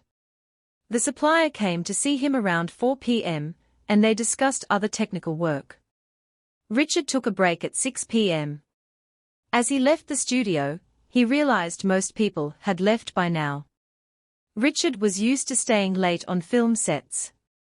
His job was to take care of all the technical support and ensure that everything ran smoothly without any issues during the shoot. He lit a cigarette and noticed the small room near the gate. Smith lived there. Richard stood on the ground smoking all alone. Just then something came to his mind. He remembered Smith had said meet me at lunch and I'll tell you why. He thought about visiting him and talking to him for a while. Richard started walking towards the small room. The place was so quiet that he could hear his every step. As he reached near the room, he saw Smith sipping tea. Richard gave him a big smile and said, "Please, have a seat here." Richard sat on the chair and they started talking. Richard asked, "What were you talking about in the afternoon with the blacksmith's face?" He suddenly became serious and said, "Well, it's just a scary story, but now I think I shouldn't tell you because you'll be staying here tonight all alone in the studio," and started laughing.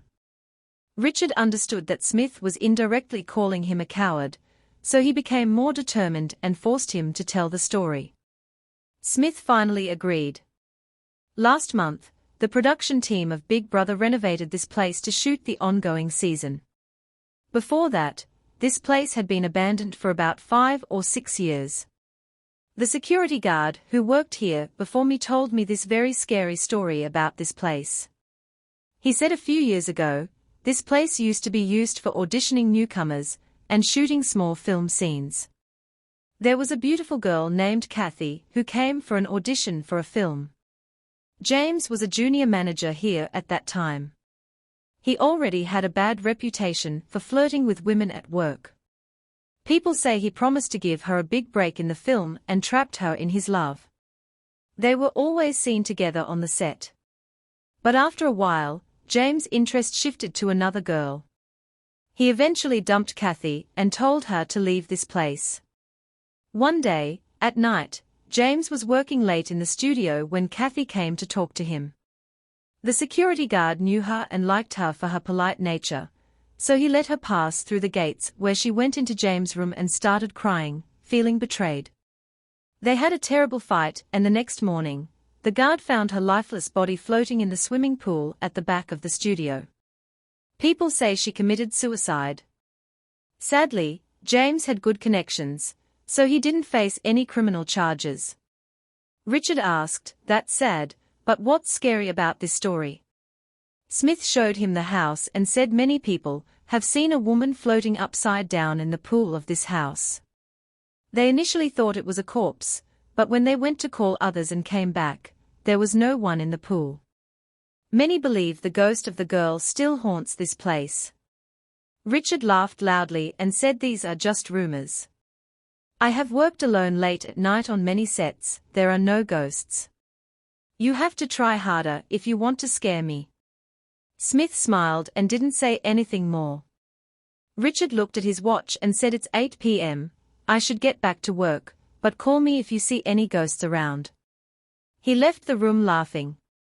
As he entered the studio, he saw the empty hallway in front of him. At the end of the hallway, there was a huge glass wall directly facing the pool of the house. There was no one by the pool either. The pool was very dirty. Richard told the supplier to send people tomorrow to clean it. He headed towards his room and sat on his chair. Every room in the house lay in front of his eyes. He decided to check the footage of the last few hours to analyze the camera's performance for the Big Brother show. These cameras were a very important tool. He broadcasted the footage from the last few hours and started going through it while having dinner. He checked the kitchen, checked the toilets, checked the garden area, checked the pool area, and just as he was heading towards the pool area, a cold chill ran down his spine. Who was that girl standing by the pool? He quickly fast-forwarded the footage and discovered that the girl had been standing by the pool for almost an hour and then suddenly disappeared. Drops of sweat appeared on his forehead. He thought, was Smith telling the truth? Is this place really haunted by the ghost of a woman? He immediately closed the past footage and opened the live footage from the camera by the pool. There was no one there at the moment. Is this a stupid blacksmith's prank trying to scare him, he thought. At that moment, he heard a terrifying scream and his eyes were glued to the screen. There was a woman in the pool, floating upside down. Richard couldn't believe his own eyes.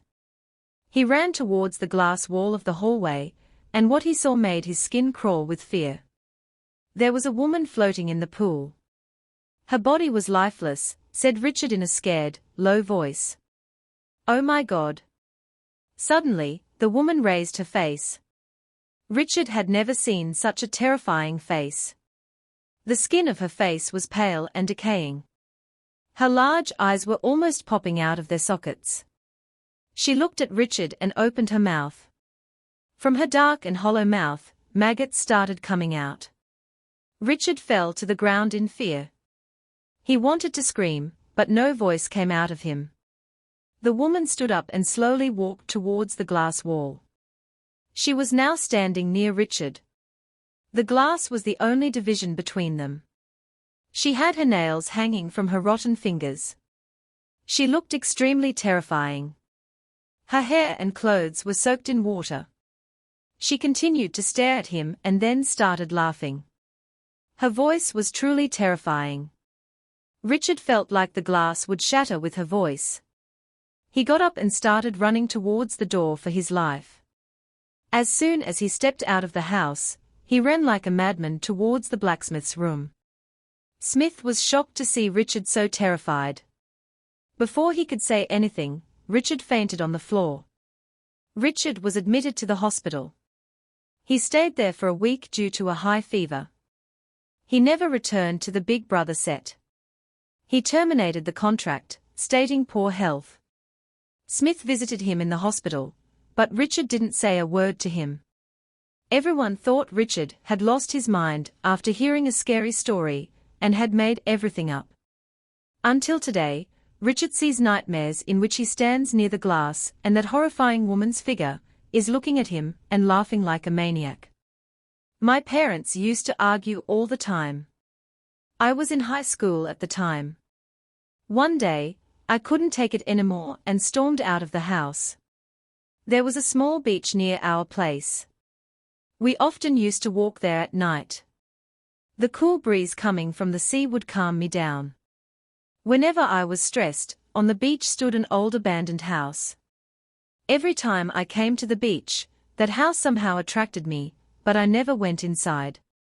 That night, I was very upset.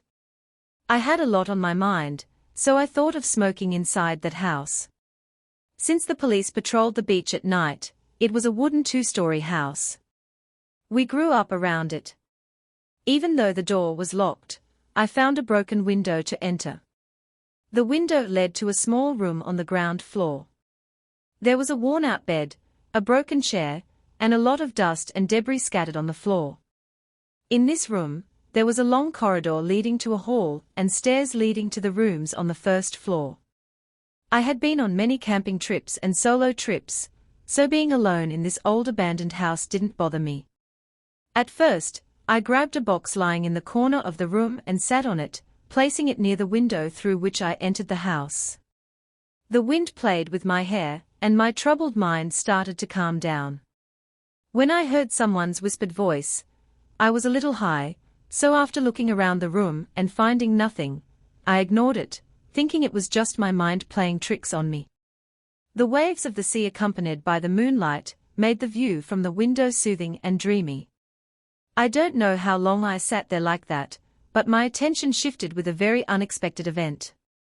When the whispered voice of a man approached my ears, "Can I have the lighter?" I immediately handed it to him. I stood up and turned towards the sound. I play basketball at school, so I'm quite a healthy and strong teenager. I responded in a shocked manner, "What the hell is this?" and noticed a medium-sized, thin man standing in the middle of the room with an embarrassed smile. With my sudden defensive gesture, he also got scared. From what I can tell from his face, he looked very weak and hadn't eaten for days. I said, "It's okay, I don't live here either. I just came here to smoke. Here's my lighter," and I handed him the lighter. He replied with the same embarrassed smile, saying thank you. "I'm Jeremy Carter, and you are?" I replied in an uninterested voice, "I'm Kevin, I live in the nearby neighborhood." The man returned my lighter and went to sit on the bed. He then said, "If you want to stay in this room tonight, I can leave the house.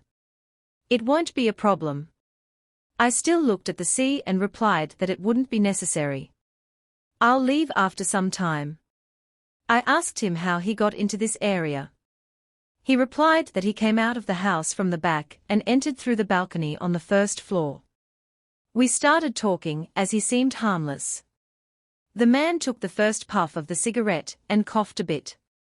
I asked him that this house has been vacant for a long time now. "Even if you live here, no one will be bothered, I suppose?" The man laughed in a low but grating voice and said, "It seems like you don't know the story of this house." A sense of curiosity appeared on my face. I asked what story.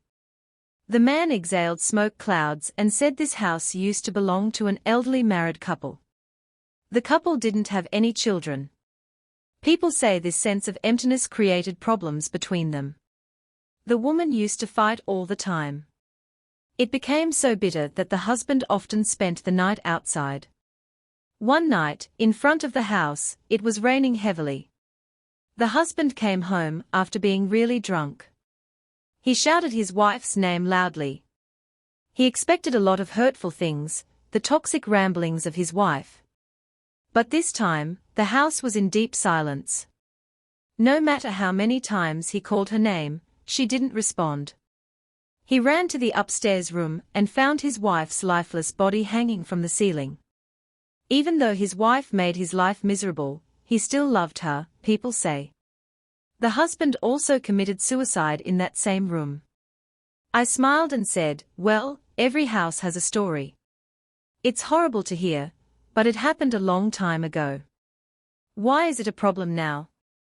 The man coughed again in a low voice and said, "People say that the woman's spirit still haunts this place, looking for her husband. I have even heard footsteps in the hallway towards midnight. That's why I choose to. I was just spending the night in this house when I had nowhere else to go." The door of our room opened my eyes. I went to the head of the dark hallway and to be honest, it gave me goosebumps. But then I said that all of this was made-up stories and without wanting to offend you, but you hear a lot of things when you're high.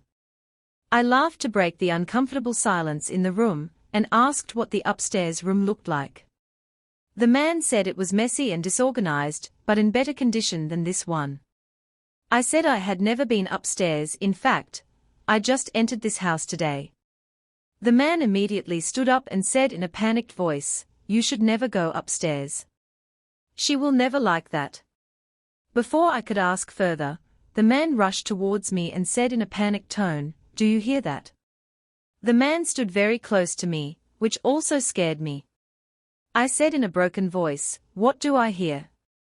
The man then slowly turned his eyes towards the hallway and said, "She's coming," listening to her footsteps. I was about to stop him from making such stupid jokes, but before I could do so, all my senses were on high alert. I heard the sound of footsteps coming from upstairs, as if someone was coming down the stairs. My ears couldn't believe what I was hearing. I threw the cigarette out the window and stood up. The footsteps were getting closer this time. The man grabbed my hand and said, "Come on, we have to hide under the bed, or she will get us. Come on." I was already high, and these sudden events were enough to stop my rational senses. Without jumping out the window, I don't know why, but I agreed with this crazy stranger. The man crawled under the bed, and I did the same. I lay there under the bed, and my heart was beating rapidly. The man was on my left, his eyes wide and panicked. He signaled me to stay absolutely silent, putting his thin and dirty finger on his lips. The sound of footsteps was getting closer every minute. I felt like my heart was going to come out of my mouth at any moment. Now I could see the floor under the bed, and my eyes were fixed on the door. As I expected, someone entered at any moment. I kept repeating to myself that it was all in my head, but the footsteps were so real. But what happened next stopped all my assumptions. A pair of feet wearing women's heels entered the room. I turned to the left and saw that the man was not there. I thought, "Damn asshole," and ran away, leaving me in this haunted house. I was so distracted by the sound of the footsteps that I didn't notice when the man secretly left the room. The pair of feet started walking around the room. I didn't have the courage to come out and face the ghost of a dead woman, so I stayed silent. The feet went towards the window and then turned towards the door. I was about to leave, and I felt relieved. Once I did that, I would get out of here forever. But just at the door, those feet stopped. Now they turned towards the bed, and a woman's voice came to my ear, "I'll see you soon." My face turned pale, and drops of sweat filled my forehead. I started breathing heavily because of those feet. We were heading towards the bed now. I closed my eyes when it came in front of me. I knew that this woman was going to take a look under the bed now and could kill me. I just hoped to get out of here alive. Just as I heard the woman's voice again, she said, "Who the hell are you?" I opened my eyes, panting and gasping, and saw an old woman looking at me with shocked eyes. She said in a refrained voice, "Get out now, you stupid teenagers."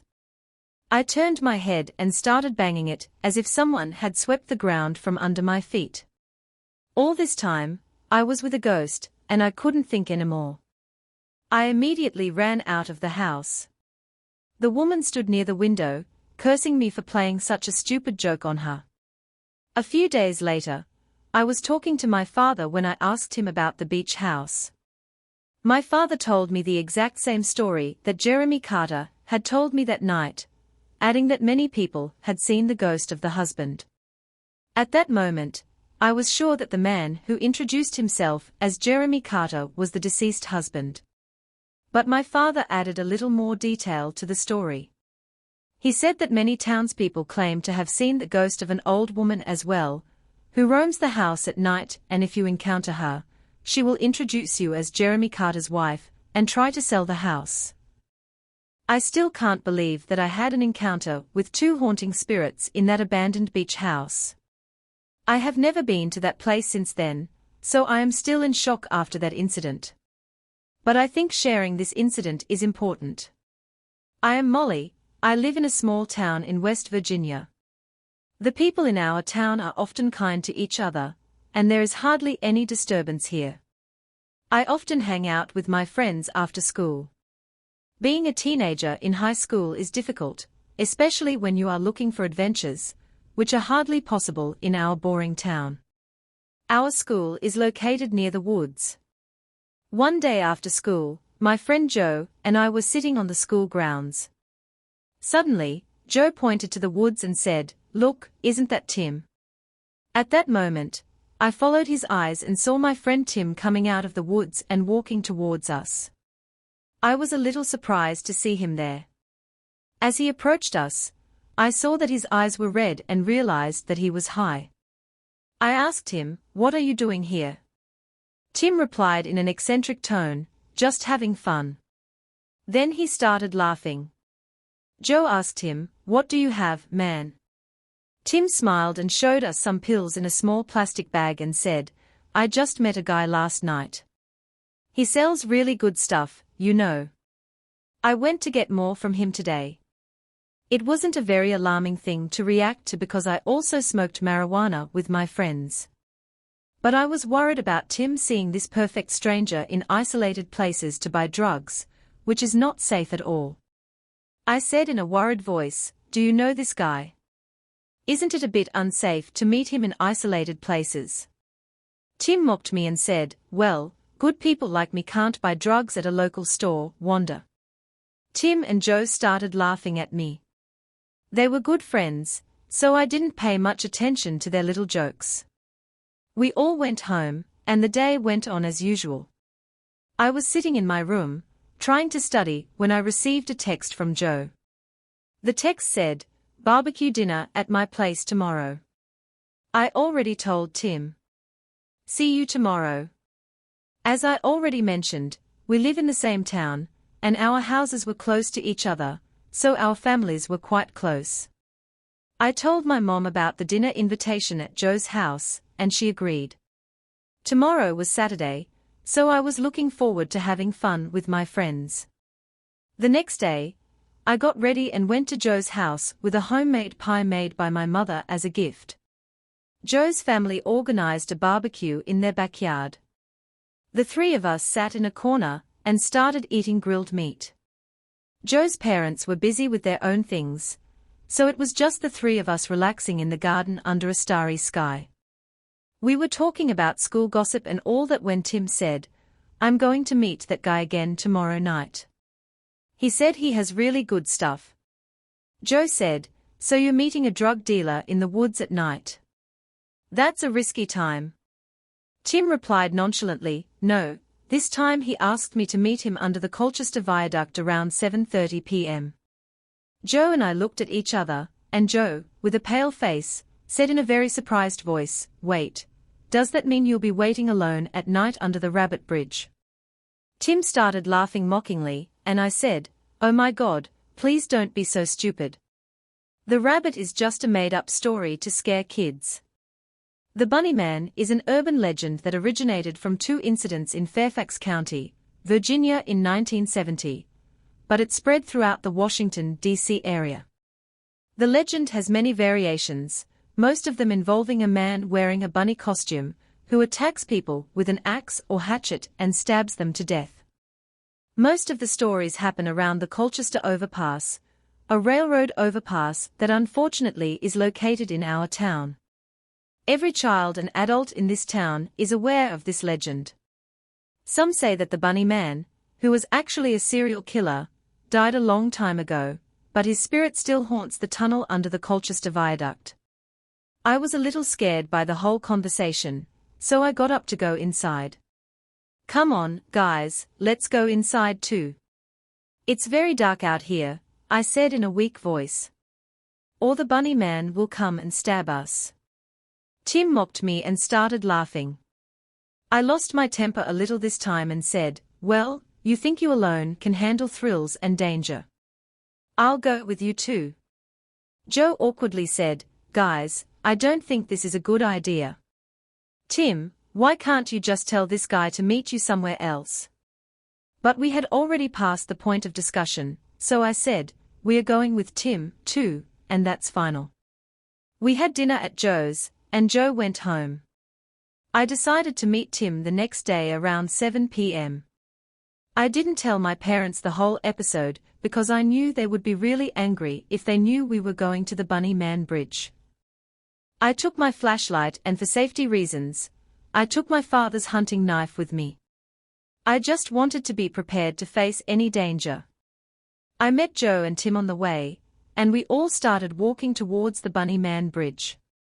Even in broad daylight, people hardly go there. The street that leads to our destination was completely empty and surrounded by dark woods. We were almost there. I could see the dark and scary tunnel under the bridge at the end of the road. Tim looked at me and said in a funny voice, "I'm scared, Molly." I said in an irritated voice, "Get your stuff together quickly, and let's get this over with."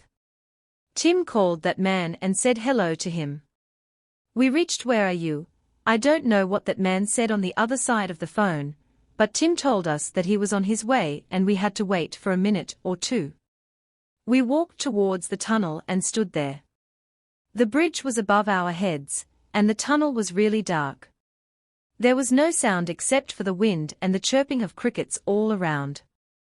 We stood like that for a few minutes, but the man was nowhere to be found. Joe said in an annoyed tone, "Where is your guy? Call him and tell him to hurry up. We can't wait here all night." Tim shouted too suddenly, and the bunny man emerged from the bushes next to the tunnel and blocked our path. He stood about 5 to 6 hands away from us. A chill ran down my spine, and my heart raced to my throat. Joe started breathing heavily and said in a panicked voice, "Is this real? It can't be. There's no such thing as ghosts." I didn't know what to do. We couldn't leave the tunnel without facing him. Tim started screaming too, and suddenly the bunny man raised his axe. His right arm, and I saw a sharp weapon like an axe in his hand. He made a grinning sound as if our fear amused him. I was scared and sweating like a horse. Just as I remembered, I had my father's knife with me. I took out the knife as quietly as possible and whispered to myself, "If you're a scary guy in a rabbit costume, then you won't get out of this tunnel alive." The man then started sprinting towards Joe, and Joe screamed in shock and fear as soon as he jumped on my friend with his weapon. I grabbed him from behind and started stabbing him with my knife. With the first blow, the rabbit man screamed in pain. I could feel his blood on my hands and I knew I had really stabbed him deep. That's when the ultimate horror unfolded. Tim ran towards me like a madman and said, "Oh my God, Molly, stop." He released the rabbit man from my grasp and pushed me. The rabbit fell onto the road and started whimpering and growling in terrible pain. Tim took off his rabbit head and Joe and I were stunned in shock. It was a guy from our school named Charlie. I shouted loudly, "Charlie, what is this? What are you doing here?" But Charlie started fainting from pain. Without further ado, we rushed him to the hospital. Our parents came and Charlie's parents too. We were all punished and severely scolded, especially Tim. Tim told Charlie to dress up in a rabbit costume and wait in the bushes around Colchester to scare us, so we wouldn't suspect his fake prank. And I ended up believing that the rabbit ghost still exists out there. Charlie had 12 stitches on his stomach, but somehow he was saved. We were punished for a month and Tim's parents sent him to a boarding school. A small prank ruined all our lives. I will never be able to get over the trauma of stabbing an innocent person in shock. Hi, my name is Eddie. I am currently in junior high. I have 2 friends named Max and Jim. They are not just my school friends, we also live in the same neighborhood. Max has a habit of mocking people. I know it's not nice, but he sometimes ends up bullying the other students. We have often told him to change his behavior, but he has ignored our advice, because he has always been a good friend. We have tolerated his mocking behavior until now, until this recent incident occurred. Last month, we went to the city mall to have some fun. After playing video games in the game zone, we all got hungry and decided to grab a bite at McDonald's. After entering the store, we ordered fries and burgers and I sat at a nearby table. It was probably a special offer day, as there were a lot of combos and discounts on the food items. There was also a man dressed as the McDonald's Joker standing at the entrance, welcoming guests inside. The Joker was making funny faces and giving balloons to little children. Jim said, "Remember when Max was a little kid? Once, he started crying when he saw a McDonald's Joker. I still remember his panicked face." We started laughing. The joke was made in a very light tone. But Max didn't take it lightly. Max replied, "I was scared, you idiot. I was scared of seeing a guy dressed weirdly hopping around like a monkey." Jim said, "Yeah, it's like we weren't even there. I didn't want to start a fight, so I changed the conversation to some other topic." We finished our meal and I got up to pay. As we were leaving the store, we approached the Joker, who was standing at the exit. The Joker offered us 3 balloons, probably as an unusual gesture. But Max crossed his limit, as always. He popped one of the 3 balloons and I responded, "Do I look like a little kid to you? And you know what? You're not even funny, you jerk." I saw the Joker's face immediately change, his eyes widened and a smile appeared. From the Joker's face, it was clear that he was holding back his anger. Maybe he did it because it was a public place, or to save his job. And I said in a sarcastic voice, "I'll see you again, Maximum." Max was about to say something more, but this time I grabbed his hand. We immediately left McDonald's. As we were leaving the mall, I confronted Max, saying, "What's your problem, man? We were just joking." Jim agreed with me and said, "Yeah, Max, that's really not the right way to behave towards people you know." Max visibly showed his attitude and left us alone. Jim and I stood there for a while, watching Max walk in the opposite direction. Jim then said, "Let's go, Drake. He'll come back once he's calmed down." We also went back home. The next day at school, Jim and I were talking in the hallway. Suddenly, Max came up and tapped us on the back. We gave him a sheepish smile. Max said in a casual tone, okay, I'm sorry. Can we go have lunch now? The matter is resolved." And we went to have lunch. We decided to go to the amusement park, which had set up a fair for the townspeople over the weekend. There were rides and various stalls where we enjoyed the fair. When a corner of the ground caught my attention, there was a small McDonald's truck at the fair selling burgers and fries at a fair price. I said excitedly to Jim and Max, "Hey, look, let's grab some snacks from there before heading home." The 3 of us walked towards the truck and bought our food. As soon as we came back, I got chills. The Joker guy was standing in front of us with a creepy smile. We looked at each other with surprise and discomfort. The Joker then turned to Max and said, well, we meet again." I could tell from Max's face that he was a little panicked. He said hesitantly, "Yeah, whatever. Anyway, come on guys, it's time to go home." We started walking towards the exit, but the Joker was no longer there. Max responded, "What an idiot. I would have been relieved if the night ended like this." The townspeople were busy at the fair, so most of the streets were empty. The moonlight and the chirping of crickets made the walk even scarier. What was going on in my mind was that scary encounter. I couldn't help but think that it was the same guy from the mall that day because he recognized us. My heart was hoping that he wasn't following us. We constantly watched our backs, but besides the 3 of us, there was no one on the road. We took a left turn for a shortcut that led to a narrow alley joining our neighborhood and the main streets together. As we turned into the alley, we heard footsteps. We immediately turned around, but I didn't see anyone. Needless to say, we started panicking now and I decided to walk even faster.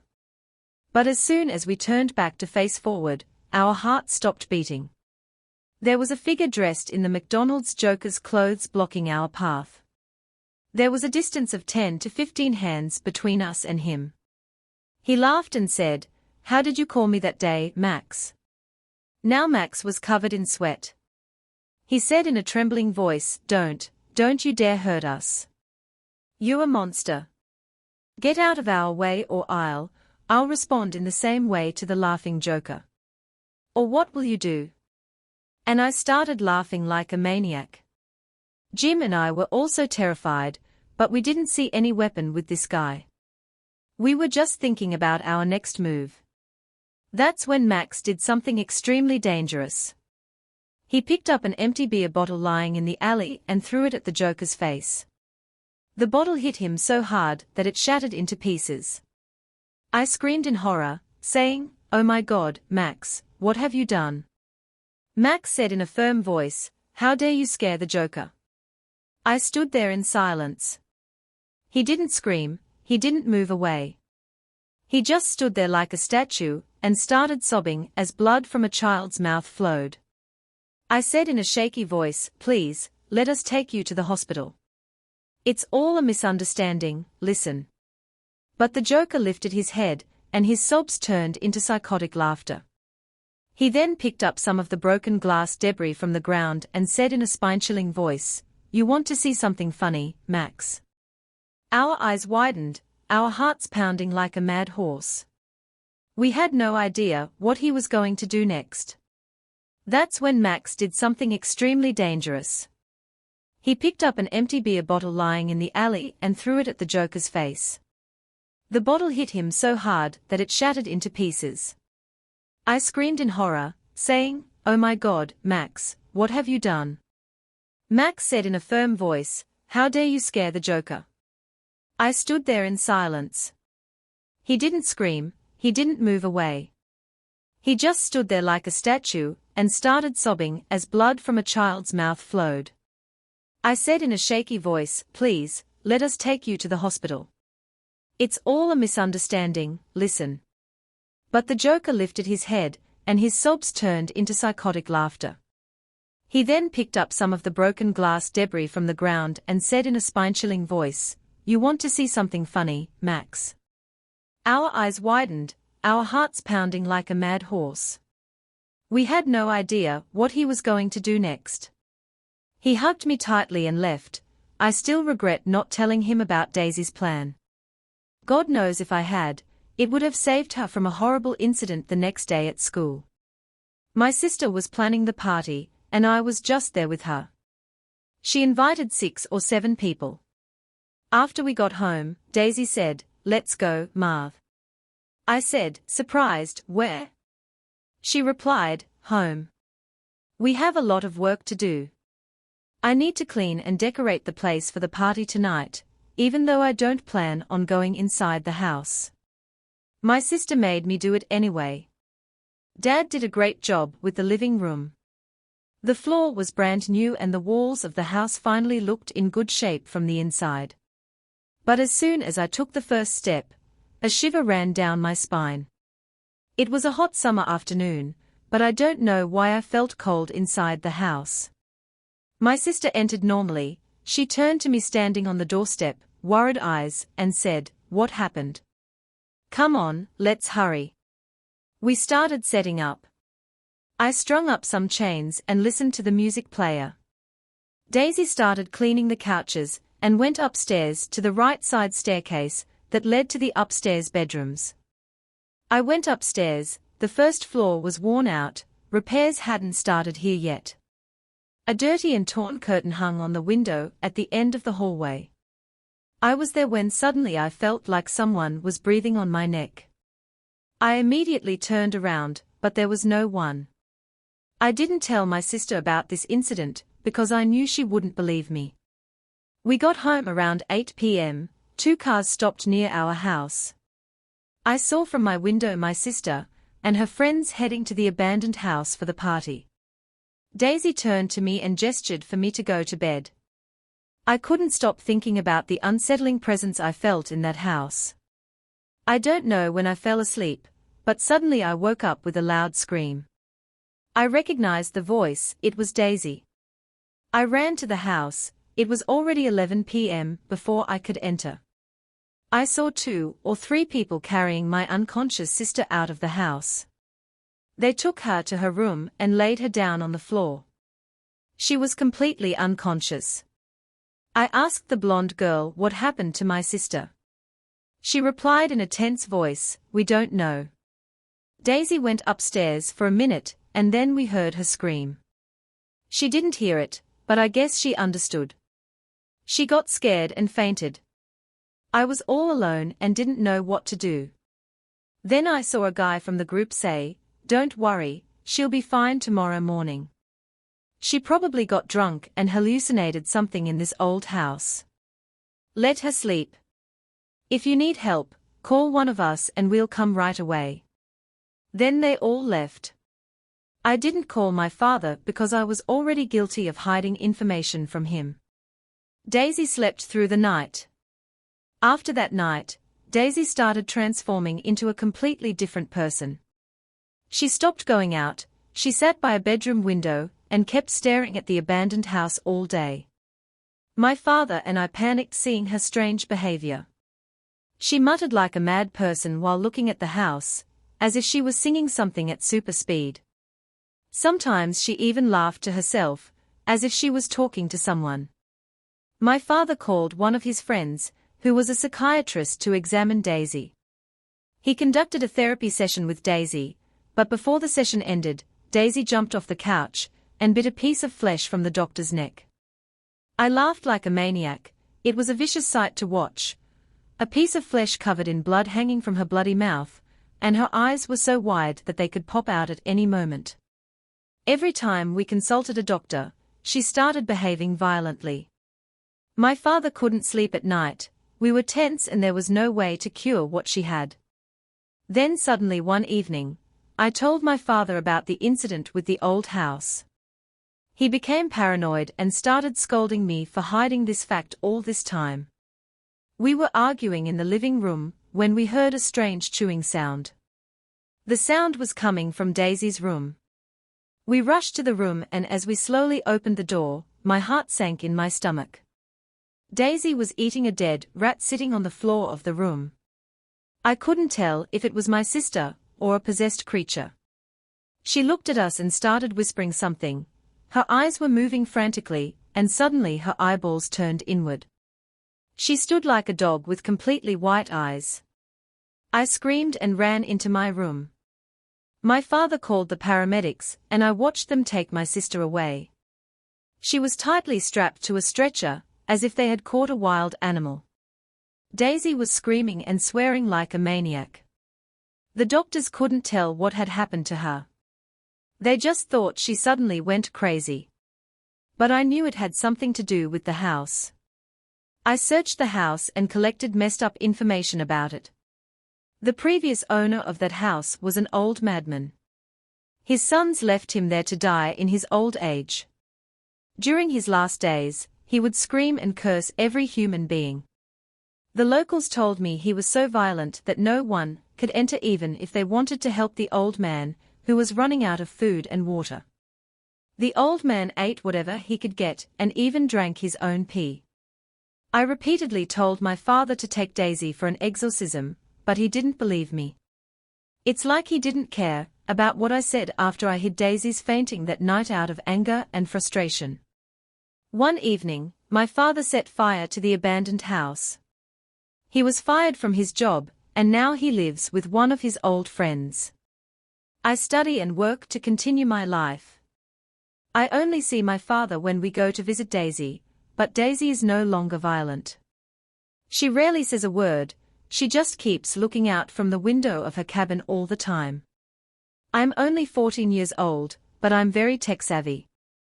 I love hacking computers and even building them occasionally. One of my recent and morbid hobbies is exploring the deep web. Before you get the wrong idea, I don't go there for dark stuff.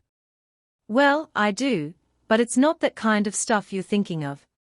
I explore the deep web for the fun of finding new weird and quirky websites.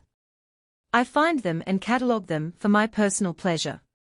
I feel like actively discovering new parts of a constantly growing planet, or at least the dark side of one.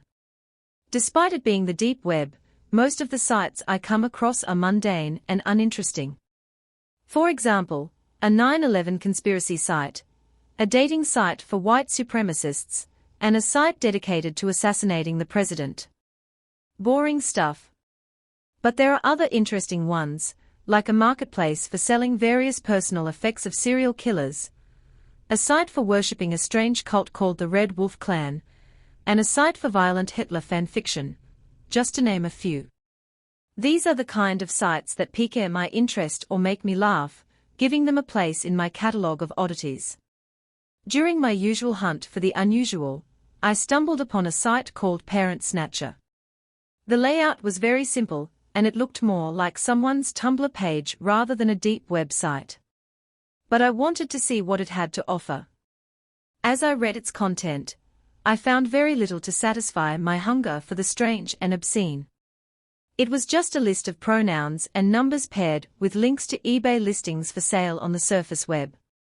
Couch 37 on the eBay list for $14.356. Sofa 28 on the eBay list for $11.467. Curtains 42 on the eBay list for $12.569. You get the drift. It was just the same thing over and over again. The setup puzzled me. Digging a little deeper, I found various sequences of numbers embedded in the background of the site.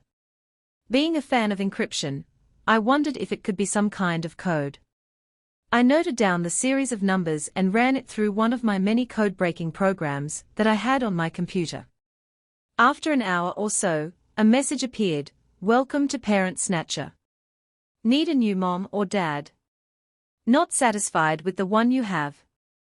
Well, you've come to the right place. Follow the list for a mother unit, and the anthem list for a father unit. Ages are included in the description. Once payment is received through the user's eBay account, we will send you your new parent. All our human products come with a lifetime guarantee. We monitor the bonding process 24/7 for quality control. They are equipped with a tracking chip and video surveillance, which prevents them from escaping. We are here at Parent Snatcher to ensure your complete satisfaction. Enjoy your new parent." Now, that was bizarre. I had certainly never seen anything like that on the deep web. It was definitely a special addition to my catalogue. Whether it was real or not, after saving the site in my collection, I wondered if it actually worked. It may sound stupid, but I had always wanted a father. It's just been me and my mother for as long as I can remember. She says he left when I was young, but I don't remember him ever being there as such. I often fantasized about him coming home to see me as an adult and wanting to be a part of my life again. Like I said, it's stupid, but I really wanted to know if the site worked. I tried thousands of different searches on search engines and inquired on forums on both the deep web and the surface web, but not a single mention of Parent Snatcher anywhere. Finally, I tore my eyes away from my computer screen and looked at the clock. It was almost 3 a.m. I had been searching for information on this site for several hours, and for some reason, I couldn't let it go. Maybe it was my need for a father figure, or maybe it was a lack of sleep. Either way, I found myself walking upstairs to my mother's room. Once there, I passed by her sleeping on the bed and rummaged through her purse located on one of her nightstands. I grabbed her wallet and quietly walked back down to my room. I took one of her credit cards and followed the list of cheapest dads on Parent Snatcher to the surface web and clicked on the Buy Now option for a ceiling fan. I entered all the required credit card information, and then I paused for a moment. I was about to not only break my mother's trust and spend a ton of her money, but I was also potentially doing something dangerous. What if the man I bought wasn't nice? What would my mother say or do when he arrived here? And what if there wasn't a man at all? What if the site was just a carefully orchestrated scam designed to swindle unsuspecting children out of their parents' money? I pondered these questions, but my curiosity barely wavered. I pressed enter and finalized the process. After returning the card to my mother's purse without being noticed, I waited. Days passed. Those days eventually turned into weeks. I had to endure my mother arguing on the phone with her credit card company, as well as eBay about the mysterious $3,000 purchase made with her card. Not once was I suspected of committing this act, even though she occasionally mentioned it to me. That moment made me feel guilty, but my guilt was not as strong as my excitement. I was eager to see if parent snatcher was legitimate. The weeks that passed eventually turned into a month. It was at that point that I started to grow tired of the site's claims. I began to accept the fact that I was a foolish child deceived by a master scammer. I felt helpless and like an idiot. I had fantasized about a scenario in which the site not only worked, but sent me a kind man to be my father. He would meet me, meet my mother, and they would fall in love. We would be a family. I knew the chances were slim, but I still hoped. I was a fool. One night, as I was on my computer searching for other gems of the deep web that I had heard of, I heard a loud bang. It sounded like the front door being burglarized. Maybe. I jumped off my computer and grabbed the baseball bat I kept under my bed. I was ready to fight off any intruder. After positioning myself in a combat stance, I heard someone moving outside my room. My adrenaline was soaring. I held onto the bat, ready to swing. The bedroom door opened. It was a man dressed in black, including a black ski mask. He looked me up and down, apparently assessing me before speaking. "Are you the one who placed an order at Parent Snatcher?" Confused, I nodded at the man. Then he rushed towards me and grabbed me. He put his hand over my mouth and pulled me out of my room. I struggled, but he was too strong. Before he could get me out of the house, I tried to bite his hand through the leather glove he was wearing. I gritted my teeth, as hard as possible, and I managed to get a reaction. The man groaned in pain. That's when I was able to make my way freely, and I'm running towards the stairs, all the while screaming at the top of my lungs for my mom to wake up. The man caught up quick and grabbed me again.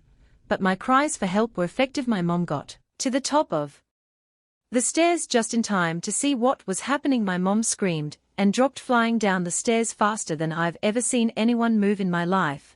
She started hitting the guy's head with her fist, making it almost impossible for him to hold on me. He doesn't hit him on the back, but not me. I'm going to let him run away by putting his dirty hands on my mother. I stretched my leg back as far as possible and went and punched him foot so hard in his nether regions that he fell to the ground. He still tried to fight back, but my mother and I had the upper hand. He ended up running away from the door and ran away from the premises. It's been a few weeks since this man broke into our house. I can only guess that he really worked for the thieving parents, but the site was not what I was hoping for. It seemed like his goal wasn't just to make money, but also to kidnap children. Once they have a billing address, they will probably survey the area for a few weeks and make sure that the house in question is in fact housing a child or teenager. I don't have figured it all out on my own. If I was able to think that far ahead, I wouldn't have found myself in this mess, for I started by telling my mother the truth. As well as the police, they understood the rest. Unfortunately, the site was deleted and the perpetrators were never apprehended.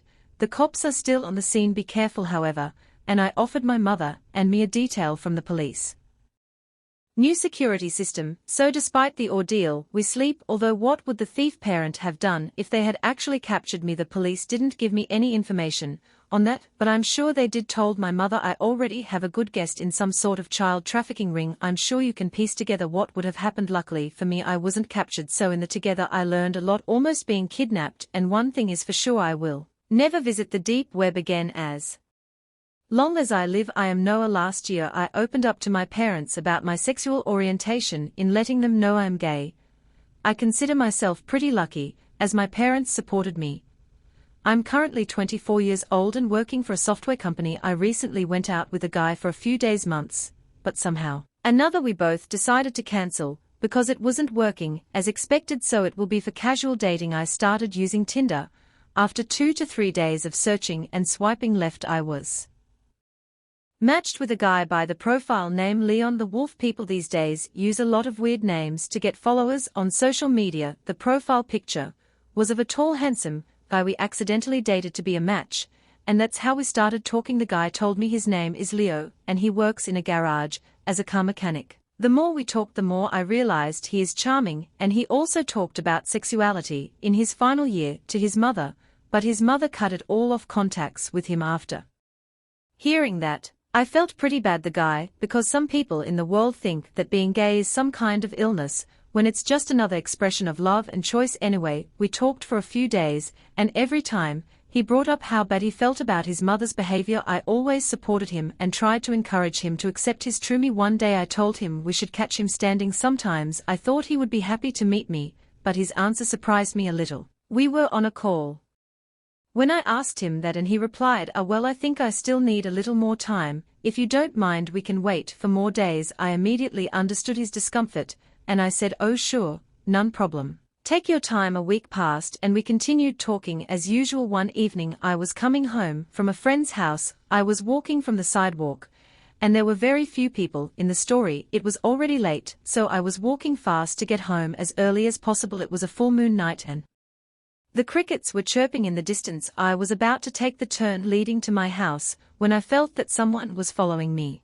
I immediately turned around and saw a man wearing a hoodie standing in the middle of the road a few hands away from me. Because of his hoodie, I couldn't see his whole face. What I could see was his mouth. He was constantly licking his lips in a very weird way. I was almost near my house, so I decided to walk very quickly, avoiding this man. As soon as I reached the door, I looked. I came back, but that man wasn't there. I entered the house and sat on the couch for a while. To be honest, the look of the man, it scared me a little. After dinner I went to bed. When Leo texted me asking how my day was, I told him about it. This creepy guy follows me home. He too replied that it was really weird and I should have said something to that freak at that point. I felt a little embarrassed for having panicked so easily. I decided that if I ever saw again this guy, I'm going to teach him a lesson. I was tired, so I fell asleep easily. The next morning, when I woke up, I went to check my mailbox outside, found a letter inside the box.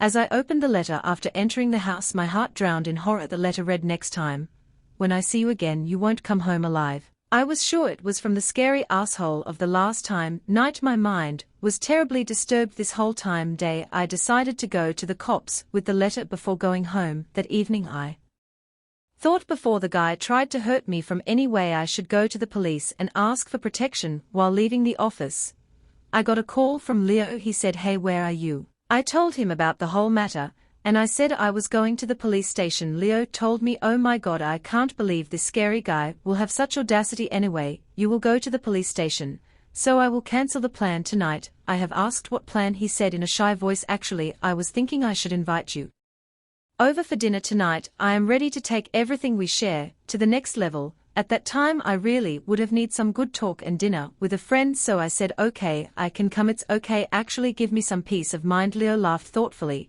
and said, why not you just come to my house and you have dinner, then we will go together to see the police if you don't mind me accompanying you. I was really happy to see his kind gesture.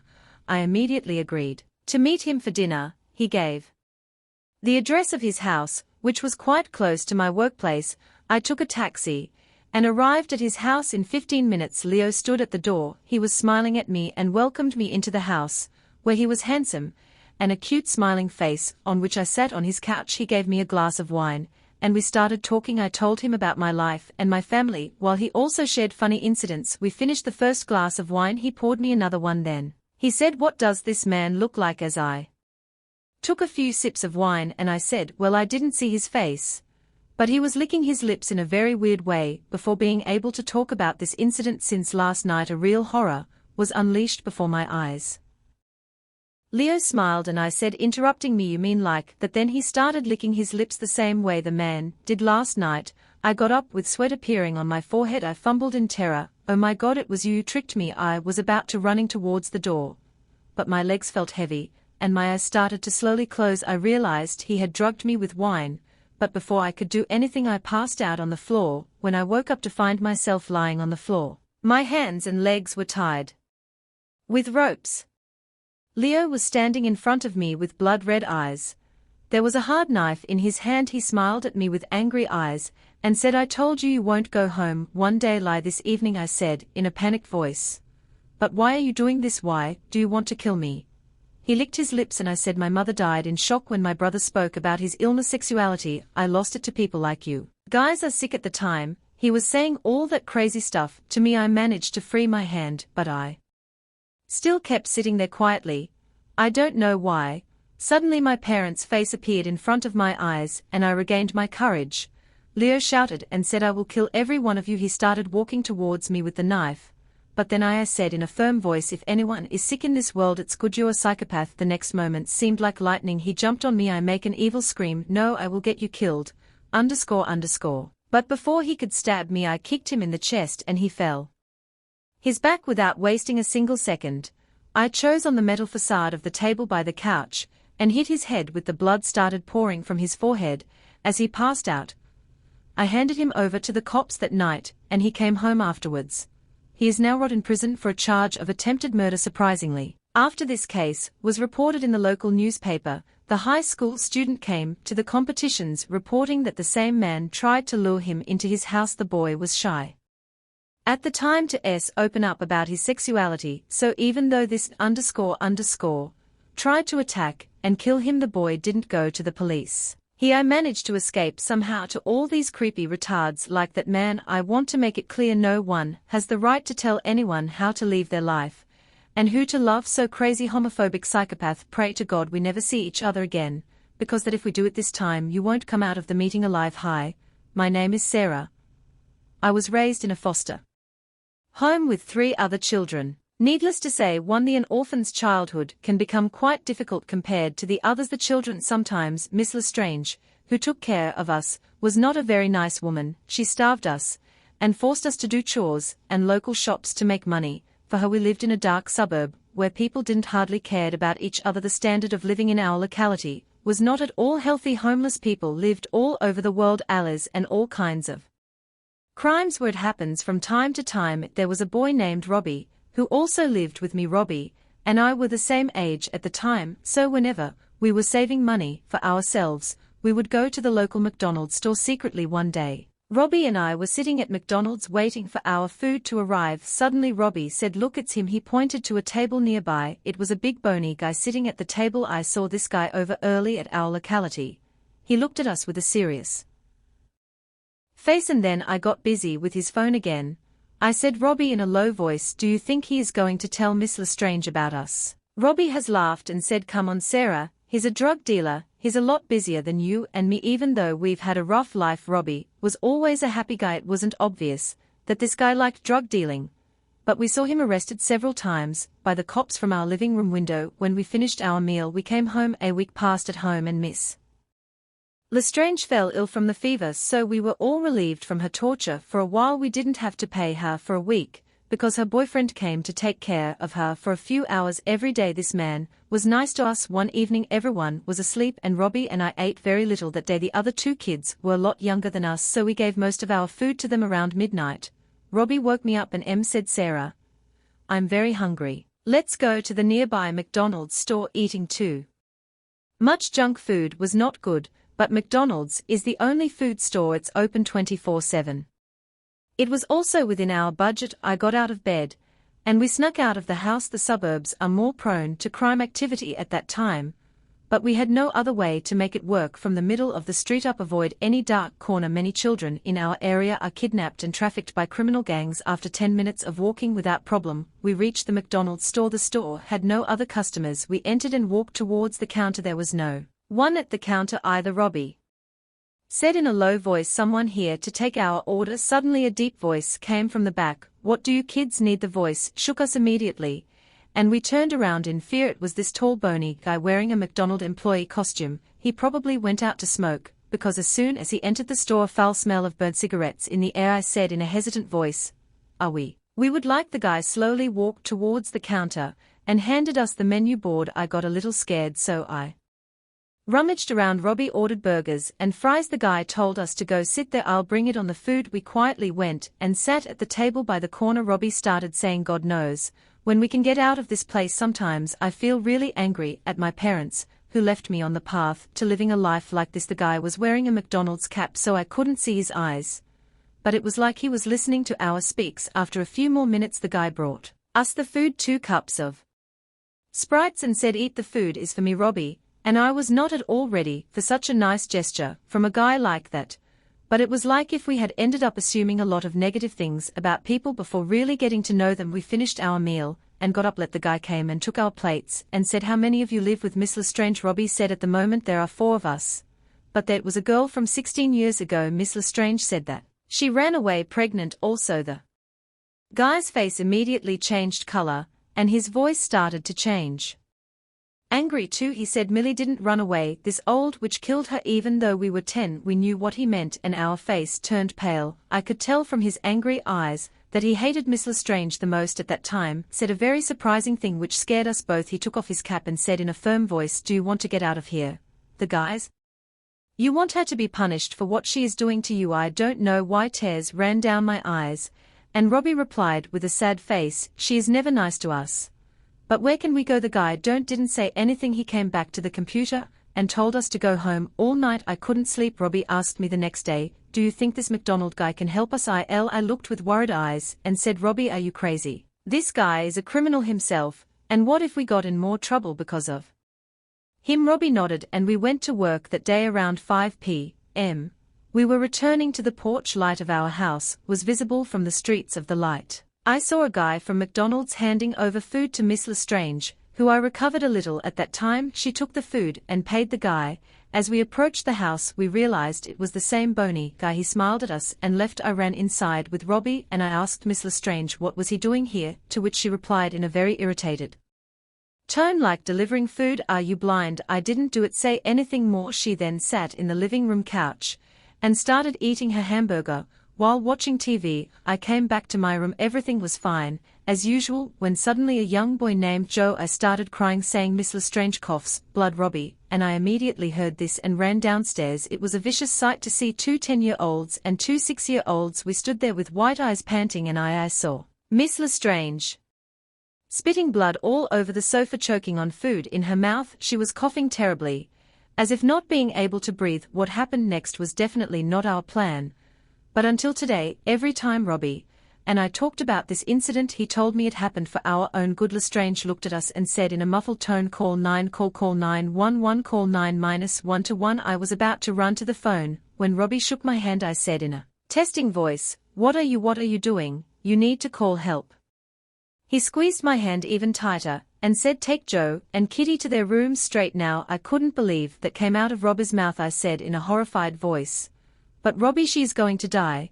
He shouted at me this time and said, do what I said. Out of panic and shock, I did what he said. As we walked out of the room, we heard the sound of choking becomes more intense and louder. I put Joe and Kitty to sleep, saying we are going to take Miss Lestrange to the hospital. Then I rushed back to the living room and saw Robbie standing in the doorway talking to someone. I took a look to see who it was, and yes, it was the guy who gave birth to her. Food from McDonald's. Robbie came up to me and said we were going there to take her at the hospital. You stay here with the kids. Then he came inside to get Miss Lestrange. All of a sudden my eyes went to this guy's badge, and his name was Mark Davis. They came out with Miss Lestrange. That was not the case. Responded all delighted. Came back the next morning. Davis moved into our house, and he took care of us until we moved out on our own. He still lives there, and Robbie returns it to him, visit him often. I don't know what happened to Miss Lestrange, and I never asked her. Our life got a little easier after he moved away. Today is my 20th birthday,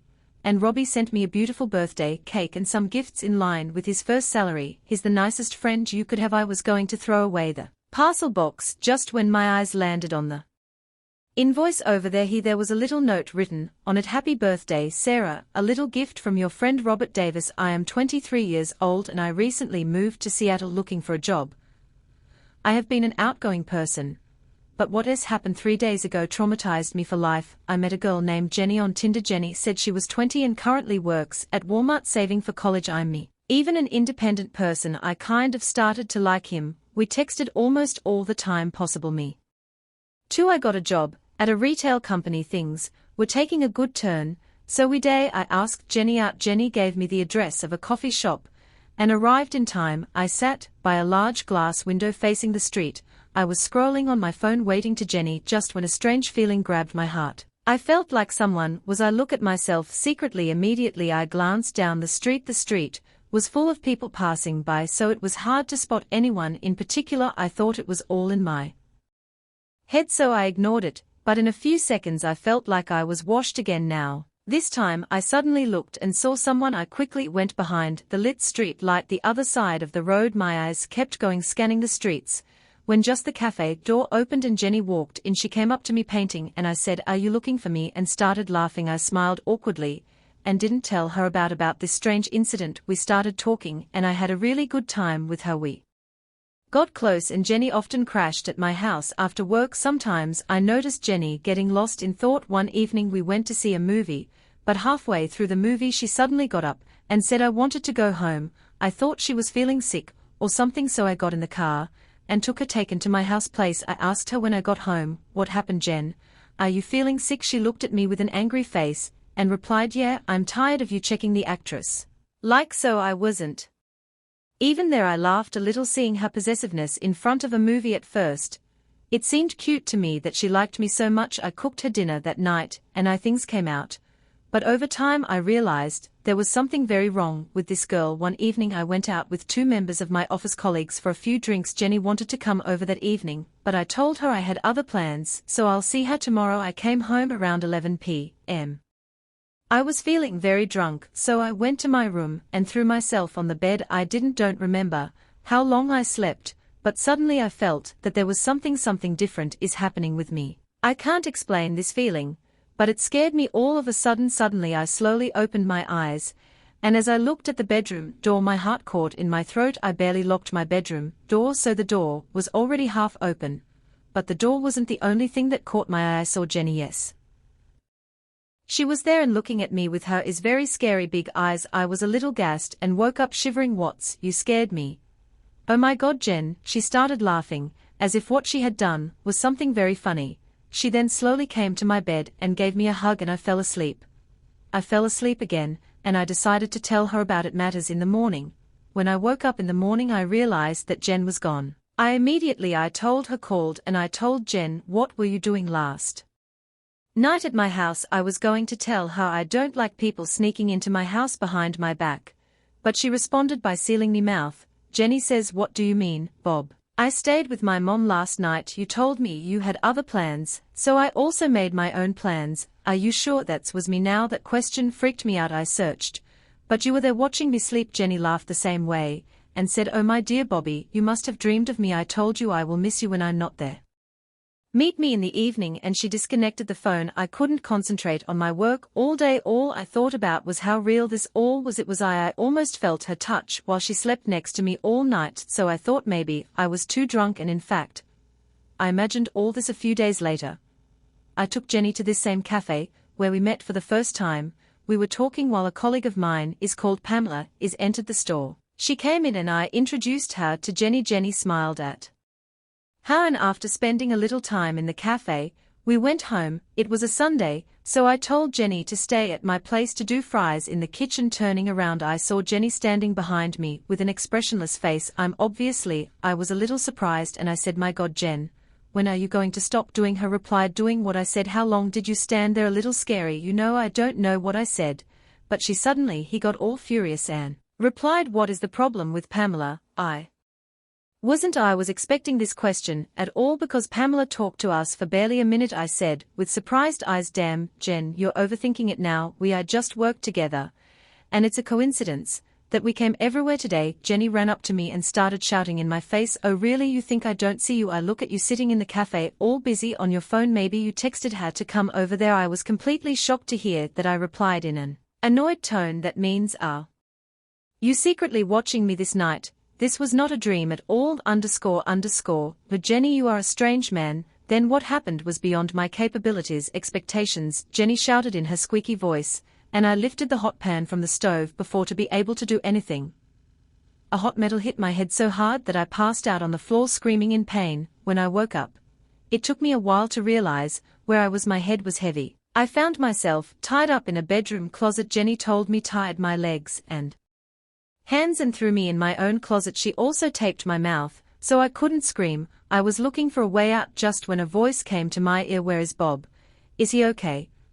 I was sure it was Pamela's voice. I said to myself, what is she doing at my house? But then I heard the voice from Jenny too. I was talking to Pamela, as if nothing had happened all this time. Then I saw them both coming into my room. Jenny said, Bob talks about you a lot. I guess you guys are really close. Pamela was sitting on my bed while Jenny was standing in front of the closet door. Pamela replied in an awkward voice, yeah, he's a good friend. So where is he? You said you needed my help. What is this? In class my eyes widen in horror, because I could see the imminent danger. Jenny was holding a kitchen knife in her hand. Her knife was hidden behind her, so there was no way Pamela could see that come. I was terrified, thinking all this time I was dating a __ psychopath. Now she also wants to kill Pamela just because I told her about it. Morning, I immediately tried to free myself from with all my strength. Obviously it ended up making dull noises inside the cupboard. Pamela stood up and said, what is that sound? Jenny said in a scary voice, I think it's from the closet. Why don't you check it? Pamela, I didn't realize what was going to happen next as she walked towards the closet. As I opened the closet door and saw me bleeding from the head and tied up like a captive. She gasped in horror and turned around. Jenny held the knife above her, and I started laughing like crazy. But by that time I had already freed my hands, and while Jenny was going to hit Pamela with the knife, I fell between and she stabbed my arm instead. Shouted, but before she could do anything else violent, I knocked her out. I know I shouldn't have hit a girl, but it's the only way for me to stop her from killing me and Pamela. At that point the cops arrived and the paramedics too. I was rushed to the hospital. I bled a lot and I received 6 stitches in my arm and 3 on my forehead. Pamela told the cops everything about how Jenny tricked her into coming to my house. The cops arrested Jenny yesterday. I got a call from them. They said Jenny was put in a mental institution. I probably hit her really hard, at cause of which she is suffering from short-term memory loss. The moment I asked them whether she informed her family or not, but the cops told me her parents died a long time ago. I felt sorry for her and I thought about visiting her, so I asked her how she is now. They told me she talks to herself and laughs to herself, but sometimes she calls the doctor by my name and says, don't worry Bobby, I will see you again. Like watching you sleep.